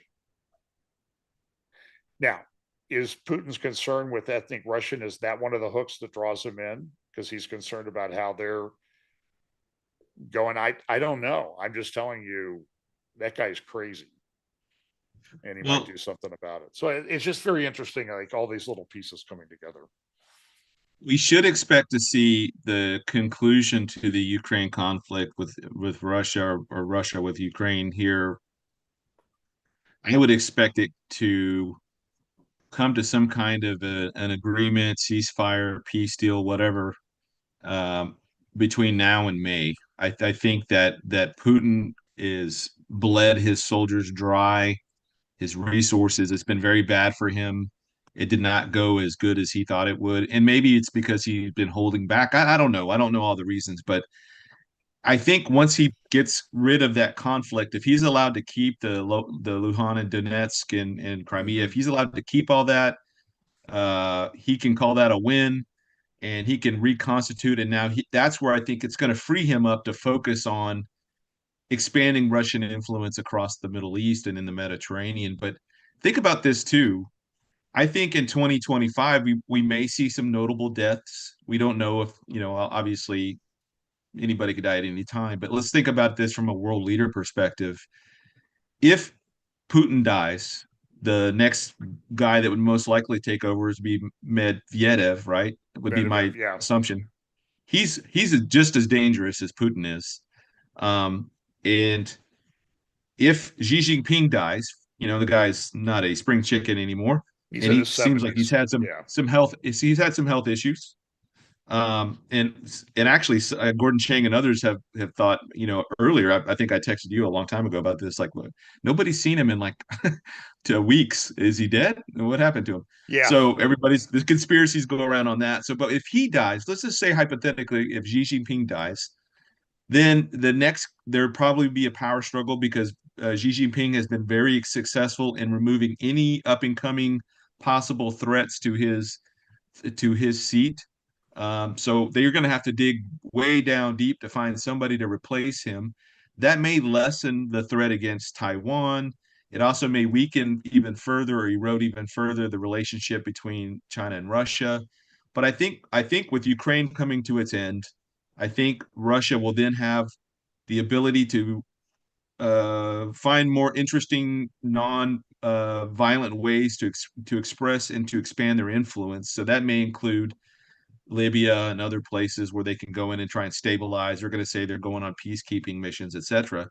But I think that with Ukraine off the plate for them is going to free them up to be able to invest more time expanding Russian influence. But I am not. I'm pretty sure that Russia, or Putin in particular, or even Medvedev, would have no problem fighting to the last Chechen. Like they would just throw Chechens. You want to Sure. go march against you? Sure, go. Well, there's Uh, currently a lot of unrest in the area of Chechnya that is kind of distracting Putin right now as well. yeah. Um, the guy that he made the deal with is Kadyrov, is a complete lunatic Muslim, and I don't know. There's been a little bit of tension between he and Putin here recently, so that's kind of interesting too. Yeah. And again, it would only say, Putin will say, listen, okay, all you Muslims, leave me alone. I'll kind of give you what you want, and I'll help you with Israel. That's how that could all come down, and Yeah. that Yeah. could happen Absolutely. very quickly. Really could. All right. Well, let's shift gears to AI and then a little on crypto. You want to do Listening to crypto Trump's. first? Whatever Sure. you want to do. By the way, I haven't even had time to look at it. The Davos World Economic Forum started today. Well, let's do AI because that's one of the main themes of the Davos Forum is collaboration in the intelligence age is the title of We the can. meeting. We. Just I started mean, today. I don't want to. We can go into a lot of different areas on AI, but I want to really hone in on one particular place. Okay. Is how AI is beginning to reshape the workforce and how that is going to tie in with a necessity for something like universal basic income. Because if you start having programs that can do the work of 10, 20, 30, 100 people, the more and more of the workforce is going to be let go, and they're going to have to find some meaningful ways to find. So that's going to be a challenge that Trump has going forward. And he happens to have Elon Musk, uh, um, Zuckerberg, all these other guys, high tech guys, Peter Thiel, and others that are, this is their bread and butter. So how are they going to solve this problem where AI is beginning to, even with Doge? I mean, look at Doge, right? So Doge is focused on creating government efficiency. If you have a department that does, they write policies for whatever, you don't Mm-hmm. need all 200 people in that office anymore because now one AI program can do all of that, you know? So as they begin to streamline the government and they reduce the amount of people or bureaucrats or whatever in offices, ultimately that's still going to, that's mirroring what's happening across the workforce, specifically with white collar, not not white collar crimes, but white collar jobs and those kind of fields. It's the new factory where you don't need a guy picking something off a conveyor belt and putting it in a box. Now a machine will do that, and that guy is now to the job. But the same thing applies across the corporate world and across the lawyer world, etc., where programs can do a lot of these things much more efficiently than what humans can do. So, how do you see the challenges that Trump's going to face with AI? It's spreading everywhere. How does UBI tie into that? How are they going to be able to offset the loss of work and stuff? So, remind me to bring up something Pippa Malmgren said about 3 years ago when we get to the next thing, cryptocurrency. Because that's a hot topic too.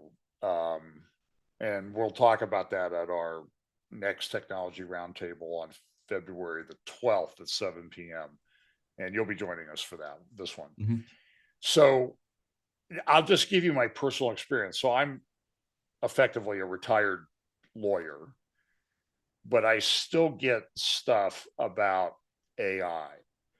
And it's interesting that you asked this question today about the effect of AI on the workforce, because I don't know what happened. This morning, my X and Facebook feeds are filled with, now everybody's going to get these in their ads for a legal tool called Alexi, Alexi. And you have these guys on there. These are partners in their 50s, 60s at big law firms. Here's what the one guy said about Alexi. It's an AI assistant, research assistant, and drafter for lawyers. And one guy was saying, he's clearly in his 60s, and he said he used to spend a lot of hours learning about something to get ready to go into court and learning what the law is. And I turned to Alexi, and Alexi can help me to get ready for something that I know nothing about and do all the research, and it's pretty good in 2 hours. Mm-hmm. Pete, what's the impact of that? Because how do young lawyers learn? They learn by doing, like when I started, you used to have to dig through you would go and you would be research something with all these key numbers and all this. There was a whole system that Westlaw had set up. And literally, you would have 50 books, giant books on your study What? carrel at the library at the law school. And that's how you learned. You had to study the cases, read the cases, pull the cases, check and see if they've been overturned and all that stuff. Then when I started law school, they had 4 years of Ohio cases available on computer. And now everything that's ever, the sum of all knowledge is available and you can search it. I mean, we have it on Google, but then there are legal case databases that you can access through Alexi and other places. And you can do all this research quickly. But even now, even over the time I was a lawyer, you would give a research assignment to a young lawyer to go do that because one, it helped them learn the law and all this stuff. But these lawyers today, these 60-year-old lawyers in these ads for Alexi are saying, I don't need those people anymore. Mm. But then what happens when, let's say the Lord tarries and we're 10 years down the road? What happened? Because now there's no young, you don't need the young lawyers. This is the, and so the question is, how do you make money? And so you start billing your client on a value basis, and that's been a big shift in the practice of law. Like, what's it worth to you for me to solve this problem for you? But now you have these AI tools that these are seasoned lawyers that are suddenly using them. I bet 5 years ago, these guys they would print their email before they read it. It used to drive me crazy with my partners that did that, especially the cost of paper and print and all this other stuff. But do you understand what I'm saying? This is like it's like it's on my phone right now. The sea change with these AI legal tools, and Scott Townsend talks about them and people that have, content creation channels, they use AI tools and everything, and they can pump out all of this content quickly. I'm just telling you, I don't know what that means. I did note that yesterday, Vivek Ramaswamy has kind of let out that he's leaving the Doge team, which is EGOD backwards, by the way. And he's coming back to Ohio. He lives here, that's 15 minutes away from Governor, us, right? and he's going to run for governor. Yeah. That was my wife just told me that a couple hours ago. Yeah, I think I heard that too. It might have been that there wasn't enough oxygen to feed the egos of both Vivek Ramaswamy and Elon Musk, and to have them in the same room is sort of like matter and antimatter can't occupy the same place. Because Vivek is a very ambitious guy. He's a young guy. He's got a huge home. He lives about 12,000 square feet. He's slumming around down there. But I'm just saying this AI stuff it's insane. And then it translates over into weapon systems, drones, and that type of thing. They just announced the other day, I don't know if you saw this, that down at Rickenbacker Air Force Base, old Rickenbacker Air Force Base on the south side of Columbus, they're bringing in a drone and AI weapons plant. It's part of the thing that Brit Gillette has talked about, the hyperscale or whatever it's called, get a lot of stuff made very quickly. Yeah. They're sort of molecular manufacturing. What's that? I think it's called molecular manufacturing. Well, that's part of it, but there's also this hyperscale thing. Like, we need to be able to adapt and change and replenish weapon systems very quickly. Because, I mean, Ukraine's done very well just because they've been pretty smart about how they've used drones and everything. There was an attack they did on a Russian airbase recently. It was just phenomenal. And I don't think they have enough people to continue to win that war, and it probably would be best if it's settled. But they're talking like the biggest, it's like 4,000 jobs in the south part of Columbus. And then we have all the AI stuff, and Amazon's investing $18 billion out here in the Columbus area to build stuff. 18 billion. It's just like, And so this whole space is just rocketing forward, literally, Yeah. with Elon. And Well, I don't know. I said this to my wife yesterday. I had to preach. I did the sermon on 1 Corinthians 7 on marriage. I told the church, I said, it's hard for me to do the sermon today. My dad always used me as an example in his sermons when I was a kid. And today I'm preaching on marriage, and it's hard for me not to use myself as an example because I'm so good at marriage, you know. But things have changed so quickly. And I said to her the other day, it's just like, I'm glad I'm 70 years old because I'm having trouble keeping up at this point. And I don't know. Your question is one of the best. We need to talk about this at our round table because I don't know what's going to happen. What's going to happen? We don't need people. And I keep thinking back to Yuval Harari at Davos about 7 years ago, 8 years ago. And he said, at some point, he goes, we're going to get to this place. His history, by the way, I don't know if you know, but his uh, academic specialty is medieval history. And he made a very good analogy at one of his Davos talks. And he said, in the Middle Ages, the serf was important to the lord of the manor because the serf provided services that the lord of the manor needed. Might be, cleaning out the garbage in the barn, planting crops, harvesting crops. But he said, what are we going to do when these people, and we're on the cusp of this is 8 years ago, we're on the cusp of these people not having anything of value to offer to anybody. And what do we do with them then? Well, this one is the solution, universal basic income. that's the same point that Noah Yuval Harari said about the useless eaters, or what they call them, the useless Yeah, eaters. that's what he was talking about. That's what he was saying. He said the serfs used to provide a service to the lord of the manor, and now we've got people who are not going to be able to offer value to anybody. And what are we going to do with them? They're going to be. I think it was after he thought about that a little bit that he came up with this. Maybe we need to do the get sort of like a Noah's Ark, so all of the elites can flee the world. Yeah. Well, here's my in terms of military and flying and stuff. In Iraq in 2005 and 6, there was little talk about drones. It was only certain intel units might have had the smaller ones and stuff.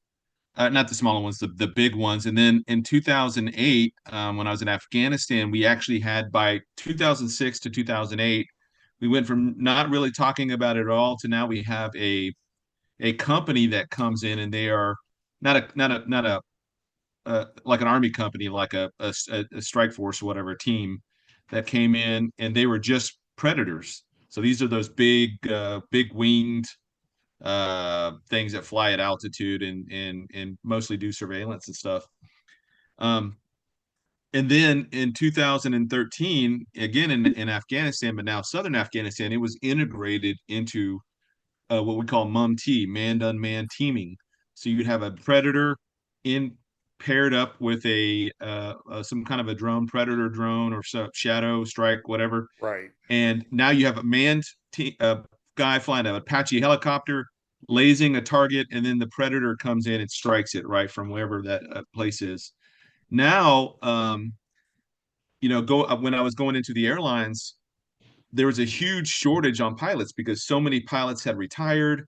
Right. And it was just crazy. I mean, like, they were taking Army pilots at this point. They had never done that before. They had only taken Air Force and Navy and Marine pilots that had fixed wing time already. But it was cheaper for them to bring in a helicopter pilot who already understands airspace and understands the basics of how aircrafts operate in space, altitude, etc. And one of the things I got to thinking about at this point was, like, how long is it going to be before you jump on a United plane and there's just no pilots? And every pilot that I knew of laughed at me and said, "That's dumb. That's never going to happen," and blah blah blah. But I can easily see that if you have a United plane or American Airlines, whoever, right, you could have a manned unmanned pairing where you have the pilot comes in and he's paired up with this AI system now that can run the plane, and he's basically there just to make sure things don't go wonky and it doesn't turn into Skynet or something. He's there as the backstop, you know. So I think the pilot shortage, is going to be solved by pairing human pilots up with these systems, and they're far safer in terms of, I mean, right now as we speak, companies are testing these AI programs and they are flying hundreds of thousands of hours. And when they go back to Congress and say, hey, we need funding for this, they can show the data and say, look, we've put our system and we've flown that thing consistently for 400,000 hours or whatever the thing is. And we've had zero incidents with, we put it in every kind of weather environment. We put it in all sorts of lighting and altitude and, whatever mechanical failures. That thing is going to be able to respond faster than a human. It will already have the solution by the time I look at a button on the cockpit console and say, oh, this check light came on. And by the time I look at it and recognize what it is, this thing will have already fixed it. You know what I mean? Or even maybe Right. beforehand. It may not even get to that point. So it'll come to the point where that's going to solve the shortages on critical industries that are out there. And I think in a way that's not a terrible thing.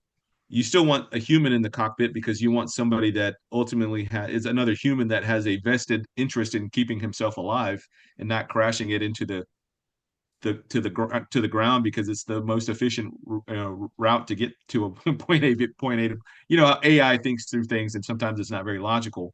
But point is that is going to start replacing things across the industry. And with regard to the military, Elon had said, I don't even know how long ago it was, if you're spending $35 million to create an F-35 or 80 million, whatever it costs to make them, and you can take that, a fraction of that, like $1 million, and create these little drones that are no bigger than my little mouse, you know, and those things can swarm and take down that $35 million plane in a matter of seconds. Who's dumb? I mean, who's going to win that war of attrition when it comes to fighting a peer and near peer kind of contest? So Britt Gillette's great on this. He's really one of the first guys I knew that was talking about swarm Right. technology, and it's terrifying to me. Swarm technology is far more terrifying than missiles and bombs and all that stuff because those things can stop that. I mean, they can. I mean, even nanotechnology and and then when you put all of that technology and then you put AI into it, man, and AI has come a long way in a very short time. Right. And And even a country like that's being hammered in a war like Ukraine is doing this. So like in this as attack on the Russian base, they did it, they sort of sequenced a bunch of drone swarms and they went in and they overwhelmed the base. So the base is protect. This is one of Russia's main southern air bases, and it's protected by S-400 and S-500 systems that Russia won't even sell to their friends. I mean, they would never give Iran an S-4 or 500. And they did sort of a wave attack with drones and a few fighters. They're going to sacrifice the drones. They didn't even buy them down at Walmart, for crying out loud. And they completely destroyed a whole bunch of stuff at this base, yeah, using this type of sort of AI based technology, because it analyzed how the Russians would respond to this. And they knew when they would respond to this, they would be focused on this and they would have so many seconds. And it was like this tremendous orchestral piece that they brought together.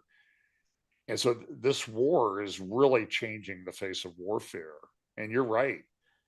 it's Um, it's a what they call a revolution in military affairs, right. where it It's is not such an a game evolution, it's a changer. revolution, right? It's a By the game way, an F changer. 35 cost $102 million each. That was off a little bit. Yeah. Yeah, you were a military guy. That's how you guys think, right? Yes. $50 million off. That's close enough. Yeah. Uh, We can't. We don't pass. We don't pass our audits anyways. It doesn't matter. So, that's right. Right. So It's let's kind of button this up, and you want me to remind you crypto. about Longren, somebody Longren, Pippi Longren, or Oh, Pippa Malmgren. So, yeah, she said a couple of years ago at the World Government Summit in United Arab Emirates in Dubai that uh, crypto blockchain was going to control everything. And I will be honest with you, I don't understand the crypto, and I know Britt Gillette talks about it a lot. We talk about fiat currency is only valuable because somebody believes that it has value. Somebody else, it's paper money, and it's just sort of given an agreed upon value, and it floats, and there's reserve currencies and all this stuff. This crypto space is just insane, though. Now, the one thing I always note about crypto is it's always valued in dollars. It's not yeah, like, one Bitcoin is worth this many dollars. I don't know. And that's kind of interesting. But Trump has rolled out a couple crypto coins in the last few days. And these things, I think the one was like, got up to like $58 billion in 3 days.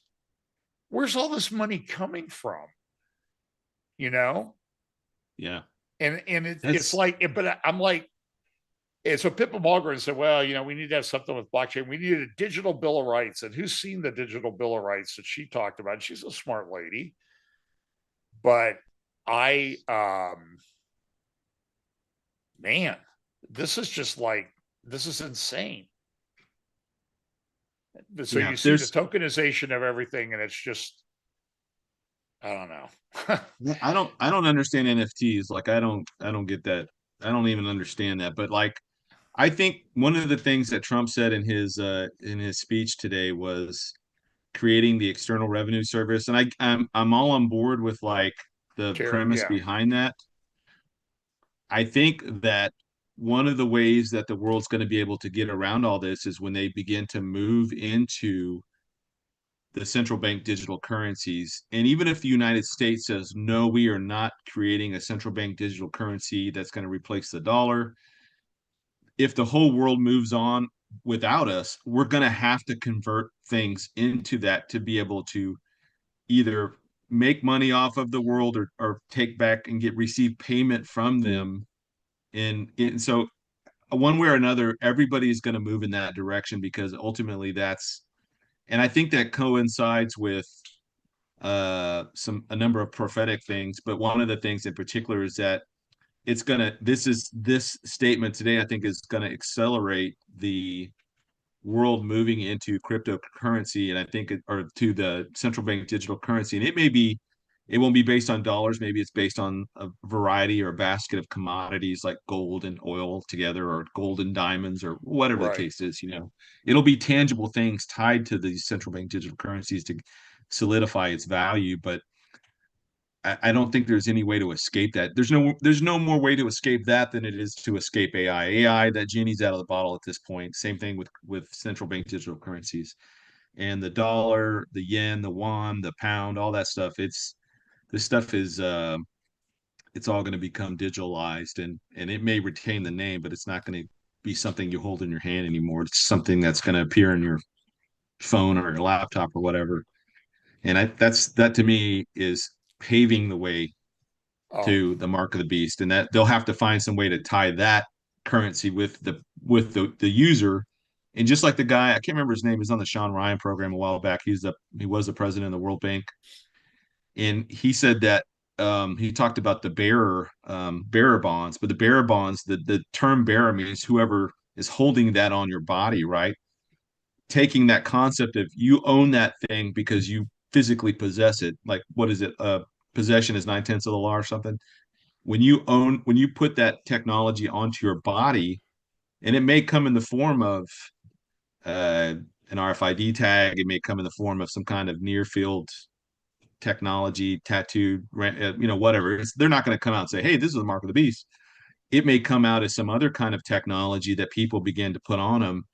And at some point during inside of the tribulation, the false prophet is taking that technology and then syncing that up with worship of the beast and syncing that up with something that changes you. uh, fundamentally, even at the genetic level, it does something to us, right?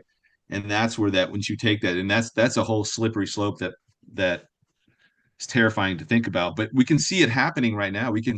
It's like if I lived in the year 1900 and most people were riding around in horse and buggy or riding horses, but every once in a while you'll see a car. Somebody's got this little Model T Ford kind of thing, and they're cranking it, and it smokes, and it's stinky, and it's got a lot of exhaust on it. It doesn't go very fast, and it's loud, and people are saying, "Nah, the car, man, that's just a fad. That'll never come up." And then 10 years later, man, more and more of these cars. Next, 10 years after that, man, everybody's got cars. Nobody's in, that, but cut that to a third or less, a quarter percent. That's how fast things are going to move into the digital realm, because we're already doing so much in the digital realm. It only makes sense to tie that Right. currency to that. Right now, I mean, if I go on my bank account, it's ones and zeros on my screen, and unless I physically carry cash around, which I like to do, because you never know when the system's down or whatever the case is. But even if I went into the gas station the other day and her cashier stuff, it wasn't working, or she couldn't ring anything up. So even if I wanted to pay cash, she couldn't even charge me because I can't. She couldn't even get the machine open and stuff. So it's just it's inevitable, but it's inevitable, but it's also been foretold, and we've been told about this ahead of time to be warned about what's coming. So I would just caution people, hey, it's these things at the present time are tools to use, but at some point in the near future, these things are going to become not the tools, but we are going to be the tools, and they're going to basically be mastering people and basically dictating people. Just like this has become a leash, your phone has become a leash, right? You got to kind Hey, of take it look, I everywhere use it because to you've got pay for everything on it. stuff all the time now. Yeah. And when the system's not working, it's like, well, I didn't bring my wall. I went someplace. It's like, I didn't bring, oh, I know where it was. I was I was going over to Jack Hibbs Church when I was in California in November because Todd Hampson and Jeff Kinley were speaking, doing a thing with Jack, and so I stopped to get gas at Sam's Club just down the street from the church, and the winds were high and it was affecting cell service, and it took me like everybody was standing there at the gas pump at Sam's Club trying to get it to work because you have your Sam's Club is digital, it's tied to your credit card and everything, and the whole system was down because the internet was down. And I asked the guy, and he said, "Hey, let's hope it works, but I don't have any way to pay for you to pay cash." And so it was like, oh, so my phone didn't work, and it was like we couldn't do anything. We just all of us stood there for 3 minutes till the system kind of, I don't know if it rebooted or enough people dropped off that they had enough bandwidth to get it done. It was crazy. All right. Do you got a few minutes to take questions, or do you have Sure. to jump off? Okay. First one's from Dora. She's saying, are asking, when the rapture happens and our bodies are changed, at that moment of transformation, would we leave anything behind then that we're wearing? And I would say probably yeah, or it evaporates, or it incinerates off of us. I don't know.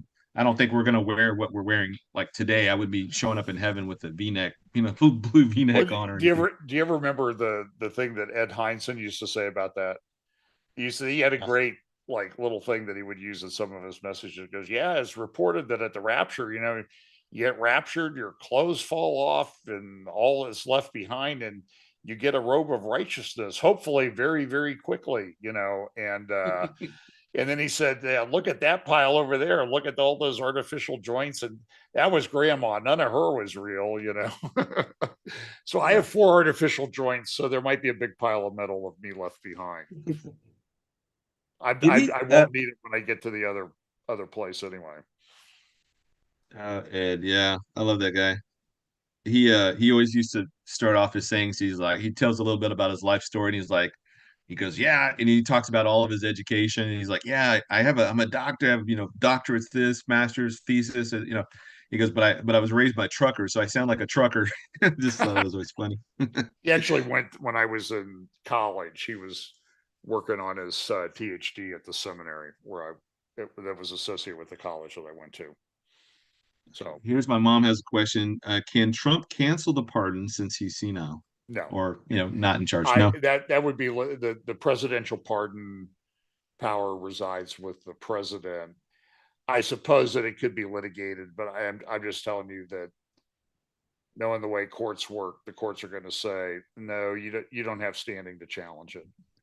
But if I were, for example, that doesn't stop states or private other people from suing. Like, for instance, if you were one of the parents of the soldiers that were killed in the withdrawal from Afghanistan, they could sue Mark Milley or take him to court, right? Or press I charges against Yeah, him. the only thing the presidential pardon can do is to pardon them from criminal prosecutions. Now there are a lot of immunity type. Uh, I'm trying to think what the technical term is. The sovereign immunity, the government and its employees have an immunity from certain types of claims, Yeah, unless that's been waived. So it's still going to be a push to go after Mark Milley, but I do think that Tony Fauci might be subject to some state prosecutions. Look, this is what they did with yeah. the people involved with President Trump. Now, President Trump. We can say President Trump. We don't have to say President elect now for a while. That's going to So, be an adjustment for me to think, you know. Okay, well, it's sort of a what was it that Yogi Berra said? It's deja vu all over again, right? yeah. Emmaus Road Productions question. I would be interested at a broad level if they think like me. I agree with what he said, but I see potential for this stance to be. I don't see a question in here. Okay, next one. Let's see. Oh, here's an Heidi. important question. Who am I rooting for tonight? Listen, I I don't. went to IU, okay, but I live in Ohio and I've lived more of my life in Ohio than any other state. And I don't like living around depressed people. So I'm going to root for Ohio State strongly. Wouldn't you get like lynched or something if you went against the Buckeyes or something where you live? Now, look, I went to in law firms around here. You get all these Ohio State guys and Harvard and IU and all this stuff, and then you got the Michigan guys, and they're in Hmm. all like in my law firm that I was with when I retired. We had all kinds of Michigan guys in the Toledo office. It was disgusting. So, and All by the way, right. I love Michigan. The best expert witness I ever had was a professor at the University of Michigan Medical School. The guy was phenomenal. Heidi asked, Trump didn't place his hand on the Bibles when he was actually sworn in. What do you think about that? I honestly didn't think about that today. I don't think it makes any difference. Wasn't there somebody Yeah. who was sworn in years ago and they made a mistake, so they went over to the White House? Roberts went over to the White House and redid the swearing in. Obama. I don't think it's that significant.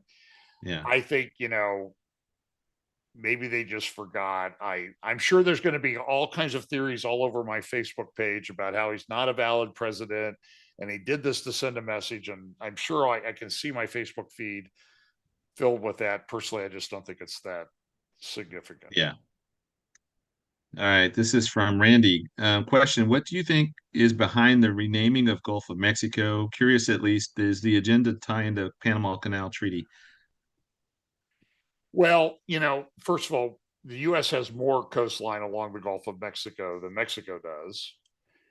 The interesting thing is, um, I said to somebody, I looked on the other side of the country, and they're in Mexico. You have the Baja Peninsula, the Baja California Peninsula, and there you have the Gulf of California surrounded by Mexico. So is Mexico going to come and make a demand that they rename that to Gulf of Mexico? And so are we having another Gulf War coming up?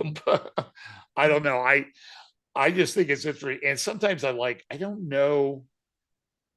So there's different reactions to Trump. Um, he's mean, he's nasty, he's got a sinister plan, he's in on the game, and sometimes I'm just like, sometimes I think he's just messing with people to see what kind of Oh yeah, reaction he gets out of them. It's sort of like yeah.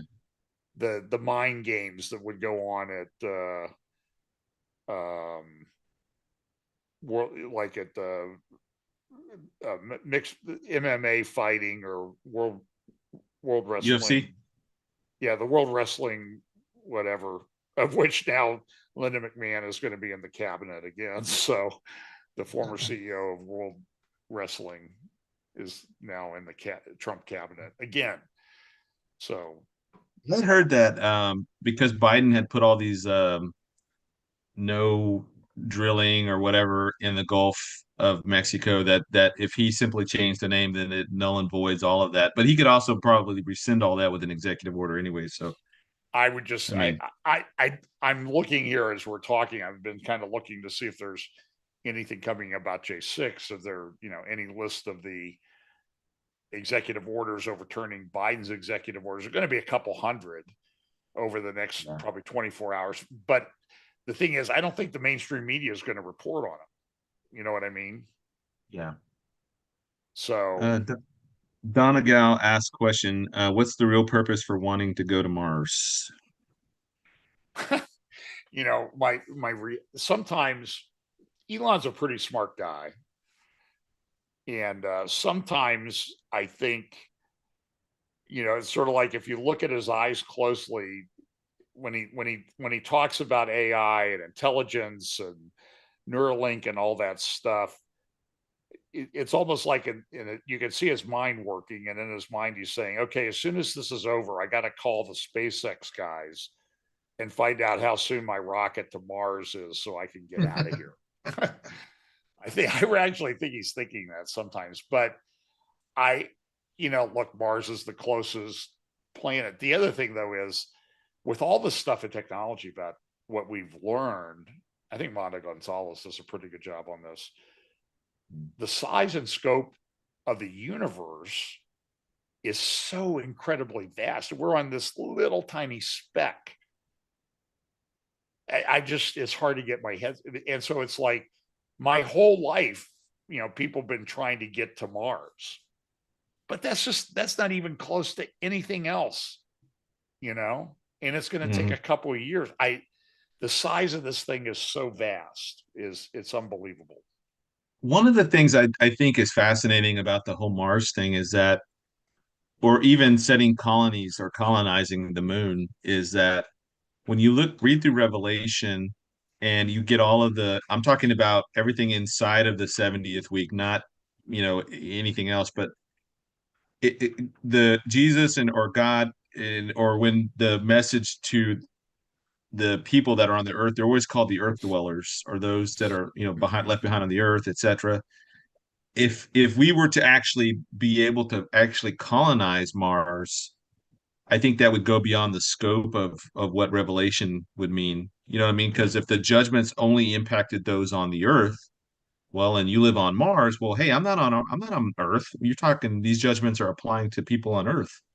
So I think that the Genesis 10 kind of principle that God states there, that if man remains united in sin and remains united in a common language and common purpose, that they'll be able to do whatever they set their mind to.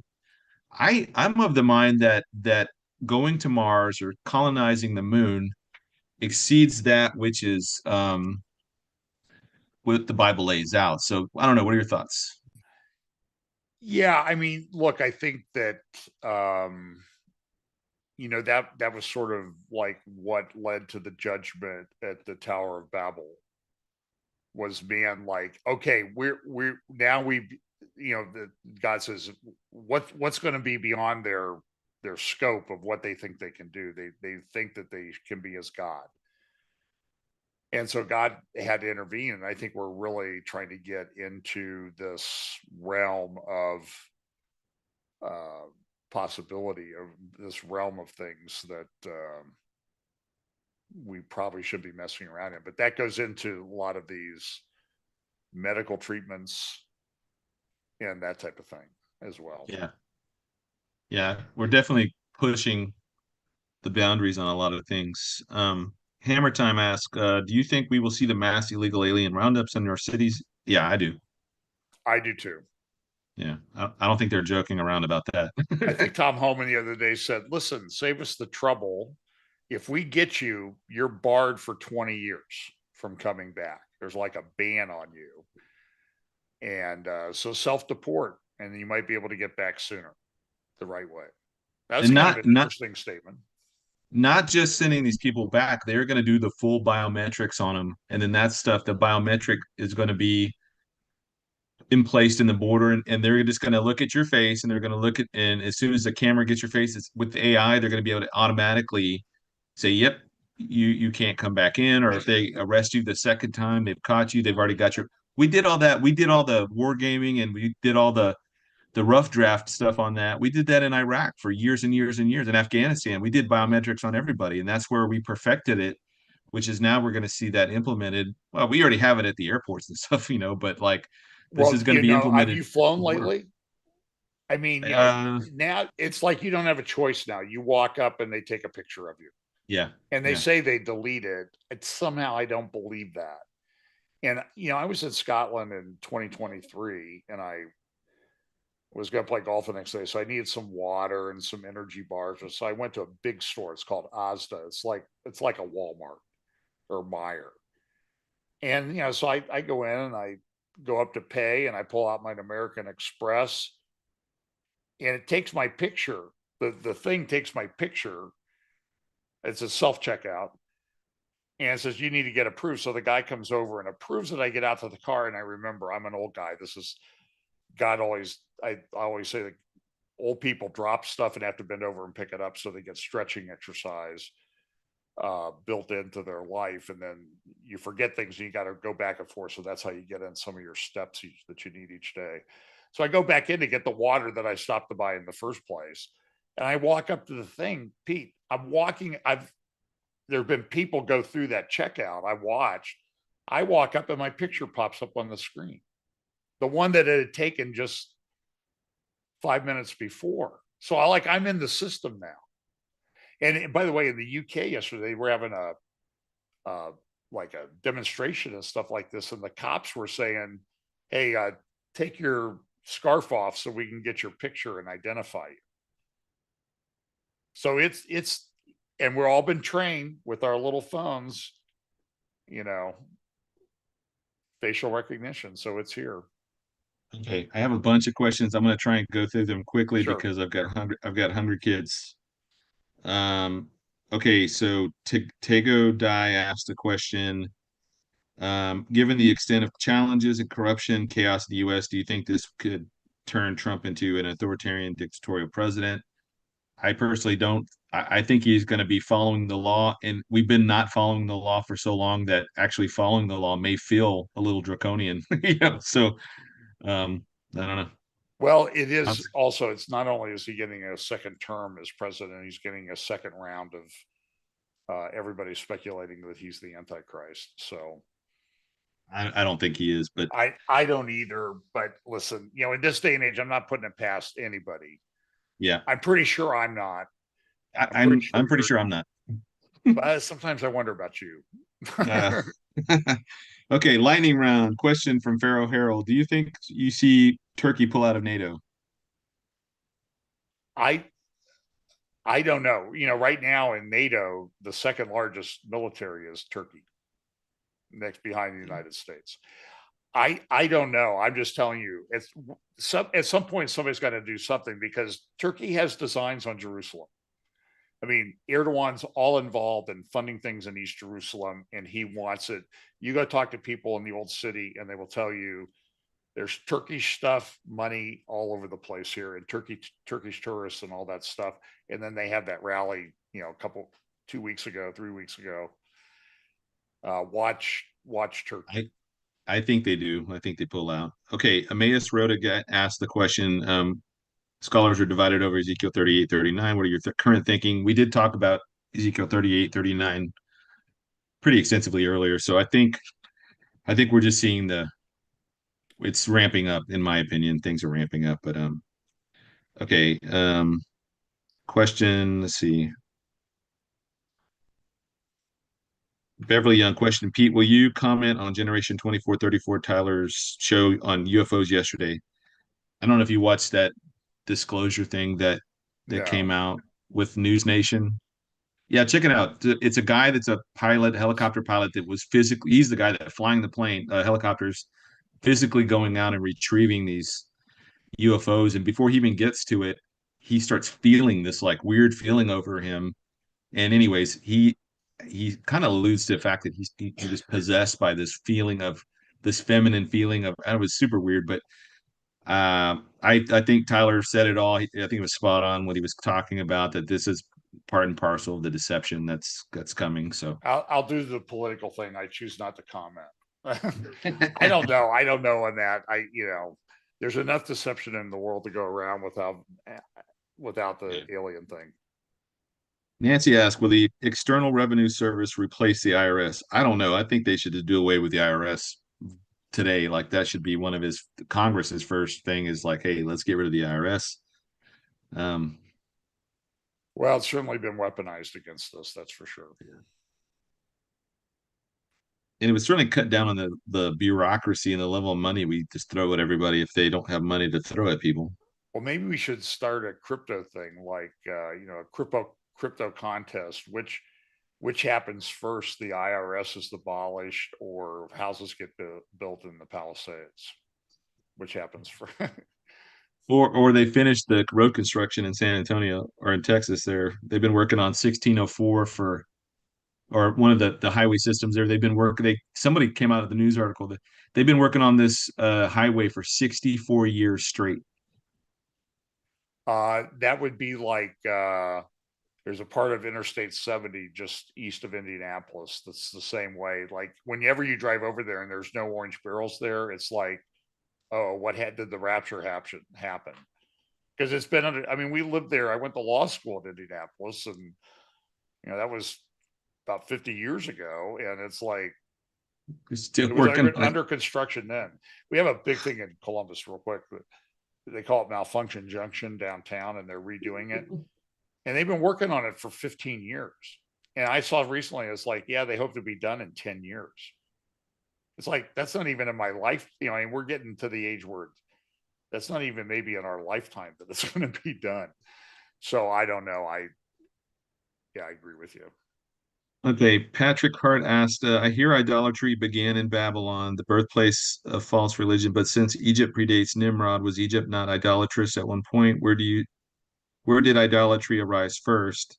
So it didn't Egypt predates Babylon, but it does not predate Babel. And Babel and Nimrod predate Egypt by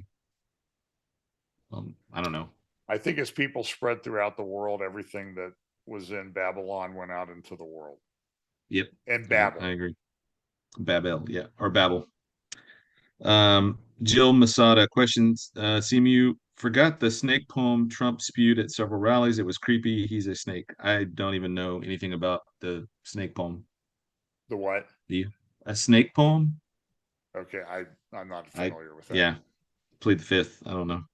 Thank you, Isaiah, and thank you, Isaiah 53 and Amy. I just caught this on here for your super chats. Much appreciated.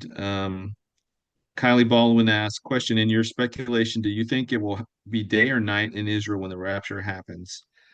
I obviously don't know when the rapture happens. I tend to think it will be on Tish B'Av, simply as that will be a huge wake-up call for the Jews to like, wait a minute, because historically you look back over their history, bad things have always happened to the Jewish people on Tish B'Av, like 20 plus things over the last 3,000-4,000 years. That's just personal pet opinion of mine, pet theory of mine. There's no bearing on anything. Day or night, I have no idea. You got a 50-50 chance to get it right here. Well, you have those passages in Joel, the moon will become dark and that type of thing. But what does that mean? Does that mean there's some kind of nuclear explosion during the middle of the day? I don't know. So I don't know. When it happens, it's not like I'm going to say, oh, I had night in the pool or something like that. Yeah. Even if I were to nail the day and even the hour, the second that it happens, I can't even brag about it. It's going to happen too fast before I can even like. And in heaven, I'm not going to care about that. Nobody's going to care about that. Yeah. Who was right? And by But the way, people might say something like, "Well, I didn't see it happening going down that way." yeah, yeah, And that's what true. difference will it make at this point? Okay, Grom asked, why do you think there are Christians that believe in amillennialism and the Bible doesn't support that view? Thank you. Well, amillennialism prior to Augustine was pretty much looked at as a fringe view. We have the Edict of Nepos, or not the edict, the Schism of Nepos that happened around the turn of there's like 298, 299, and Nepos was blasting people that were basically amillennial, calling it, a basically non-biblical fringe view. But by the time Augustine comes around about a century later, he was the first like really popular or well-known theologian of that time to basically normalize amillennialism, which kind of coincided with the rise of the Roman Catholic system, the church, and that became embraced, and that also supported their view that church and government are merged together. And that's basically what we saw the Roman Catholic system do over the next, from Augustine's time up until the Reformation. So I don't know. That's my thoughts. Yeah. But So he anyway, said, yeah. okay, Frank, it's rumored that Trump was actually sworn in yesterday. If he was, does that make Biden's pardon void? I don't know. I Some people didn't. were speculating that because he went to the Tomb of the Unknown Soldier, which is usually done after the swearing in. I doubt it. I just Biden was going to pardon his family members. He did it today, so I think just we're going to have to deal with it. Yeah. Last question from Pookie. Question: O'Kinion banished lead, so U.S. had to outsource lead. Can Trump get it in-house in the USA again? I'm thinking it's Obama. We should call it O'Kinion banished lead. So US has to outsource that. Can Trump get it in-house again? I think anything that we've outsourced over the last 10, 15, 20 years, Trump's going to try and bring that all back, and to include the automobile industry. I mean, everything. And that's basically kind of what he alluded to today in his speech that It's going to um, take it. I don't know that he gets it done in 4 years. It's a lot of logistical stuff that needs to happen. I mean, I'm yeah, looking here from where I live. Intel's building a big plant 20 minutes from here. They must have 100 giant cranes out there. It's unbelievable, and that's going to take that's a 10 or 20-year project. So yeah.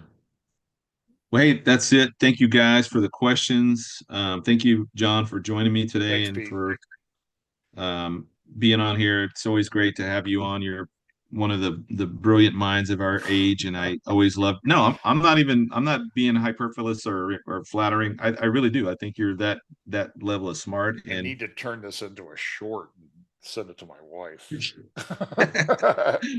play it everywhere. No, but you are, and I definitely Thank you. I always appreciate appreciate that. your thoughts on things. You're just one of the most well-read guys and always up to date on news, especially with Israel and the Middle East and things. And you go to the levels interviewing people that I don't even know exist, and you're already like talking to these people and people involved with the Yeah, so Middle East and by the way, I'll do Hillel Fold 10 a.m. Thursday this week, 10 a.m. Eastern.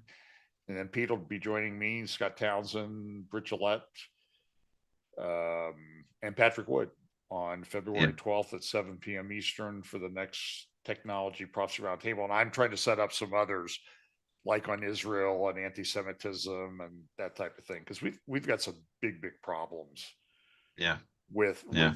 the people on the we should start just calling them the woke right.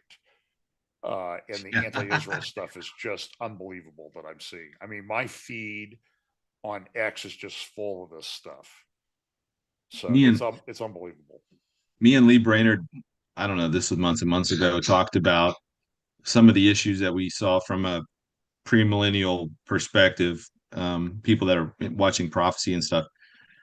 How do we what are some of the negative outcomes that would happen if Trump gets into office? And I think what one of the negative things that will come about that ties in with Candace Owens and those type of folks in the woke right is the rise of the NAR, the rise of dominionist type of theology, and how the Paula Whites and all those groups. I think they're going to be emboldened by a lot of this. USA is going to be the next great country for the next 1,000 years, kind of thing. Right. I think that's going to be problematic for us that hold to the view that Christ is returning soon, and that the only person that can fix this world is Christ and not Trump or anybody else. No other theologian. So, this deception thing is kind of interesting, Pete.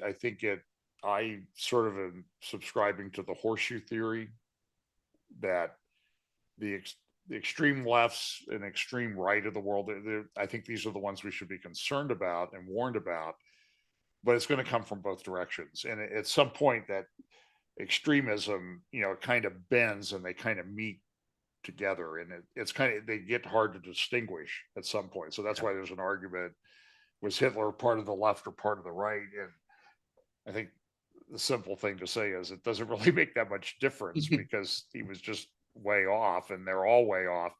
And I will say there are guys in this NAR, New Apostolic Reformation, Dominionism, Kingdom Now, and they're just they're lunatics. I'm sorry. They may support Trump, but they're loony, and we need to stay Yeah, away from them and warn people about them. yeah, I agree. I'm starting to see this more and more commonly, not with just Candace Owens, but with a lot of folks on the right that are, why are we sending money to Israel? Why are we supporting them? Why are, this? I don't know. Anyways, So maybe I could send you a thing. You can link to it. It's a tweet, X comment from a Persian-born, Iranian-born lawyer named Elika Laban. She's very articulate, and there's a guy that was on YouTube or Twitter the other day, Ian Carroll. He's the guy that points to all the stuff behind his head. He's very anti-Semitic, yeah, he's and he like, was you just see this saying, thing over here? huh? It's Yeah, like, you like, see this thing over here? to see Yeah, this article here, look at this, and he's very clever the way he does it. Is sort of gets him a lot of engagement. But he was just saying, oh, look at all the money APAC has bought Congress.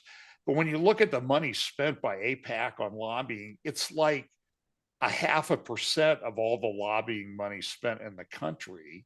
And if you oh yeah, look at the yeah. aid to Israel each year, the aid to Israel, I know Thomas Massey, Tucker Carlson, oh, look at all the money we're spending. It's 0.06% of the federal budget, $3.8 billion. It's a pittance. And so, and what about all the other money sent all the other places and all the contributions that come into Congress from everywhere else? Why is it only the Jews that we talk about? Well, that's a prophetic thing that's going on right there in front of you. Yeah, So we yeah, need to stand up against that. absolutely. All right, John, thanks for being Okay, on thanks, with me. Pete. Thank you, guys. Thank you, moderators. Much appreciated to everybody joining us today on this historic um, inauguration day. It's pretty crazy. Anyways, God bless. Take care. Thanks, Pete. Thanks.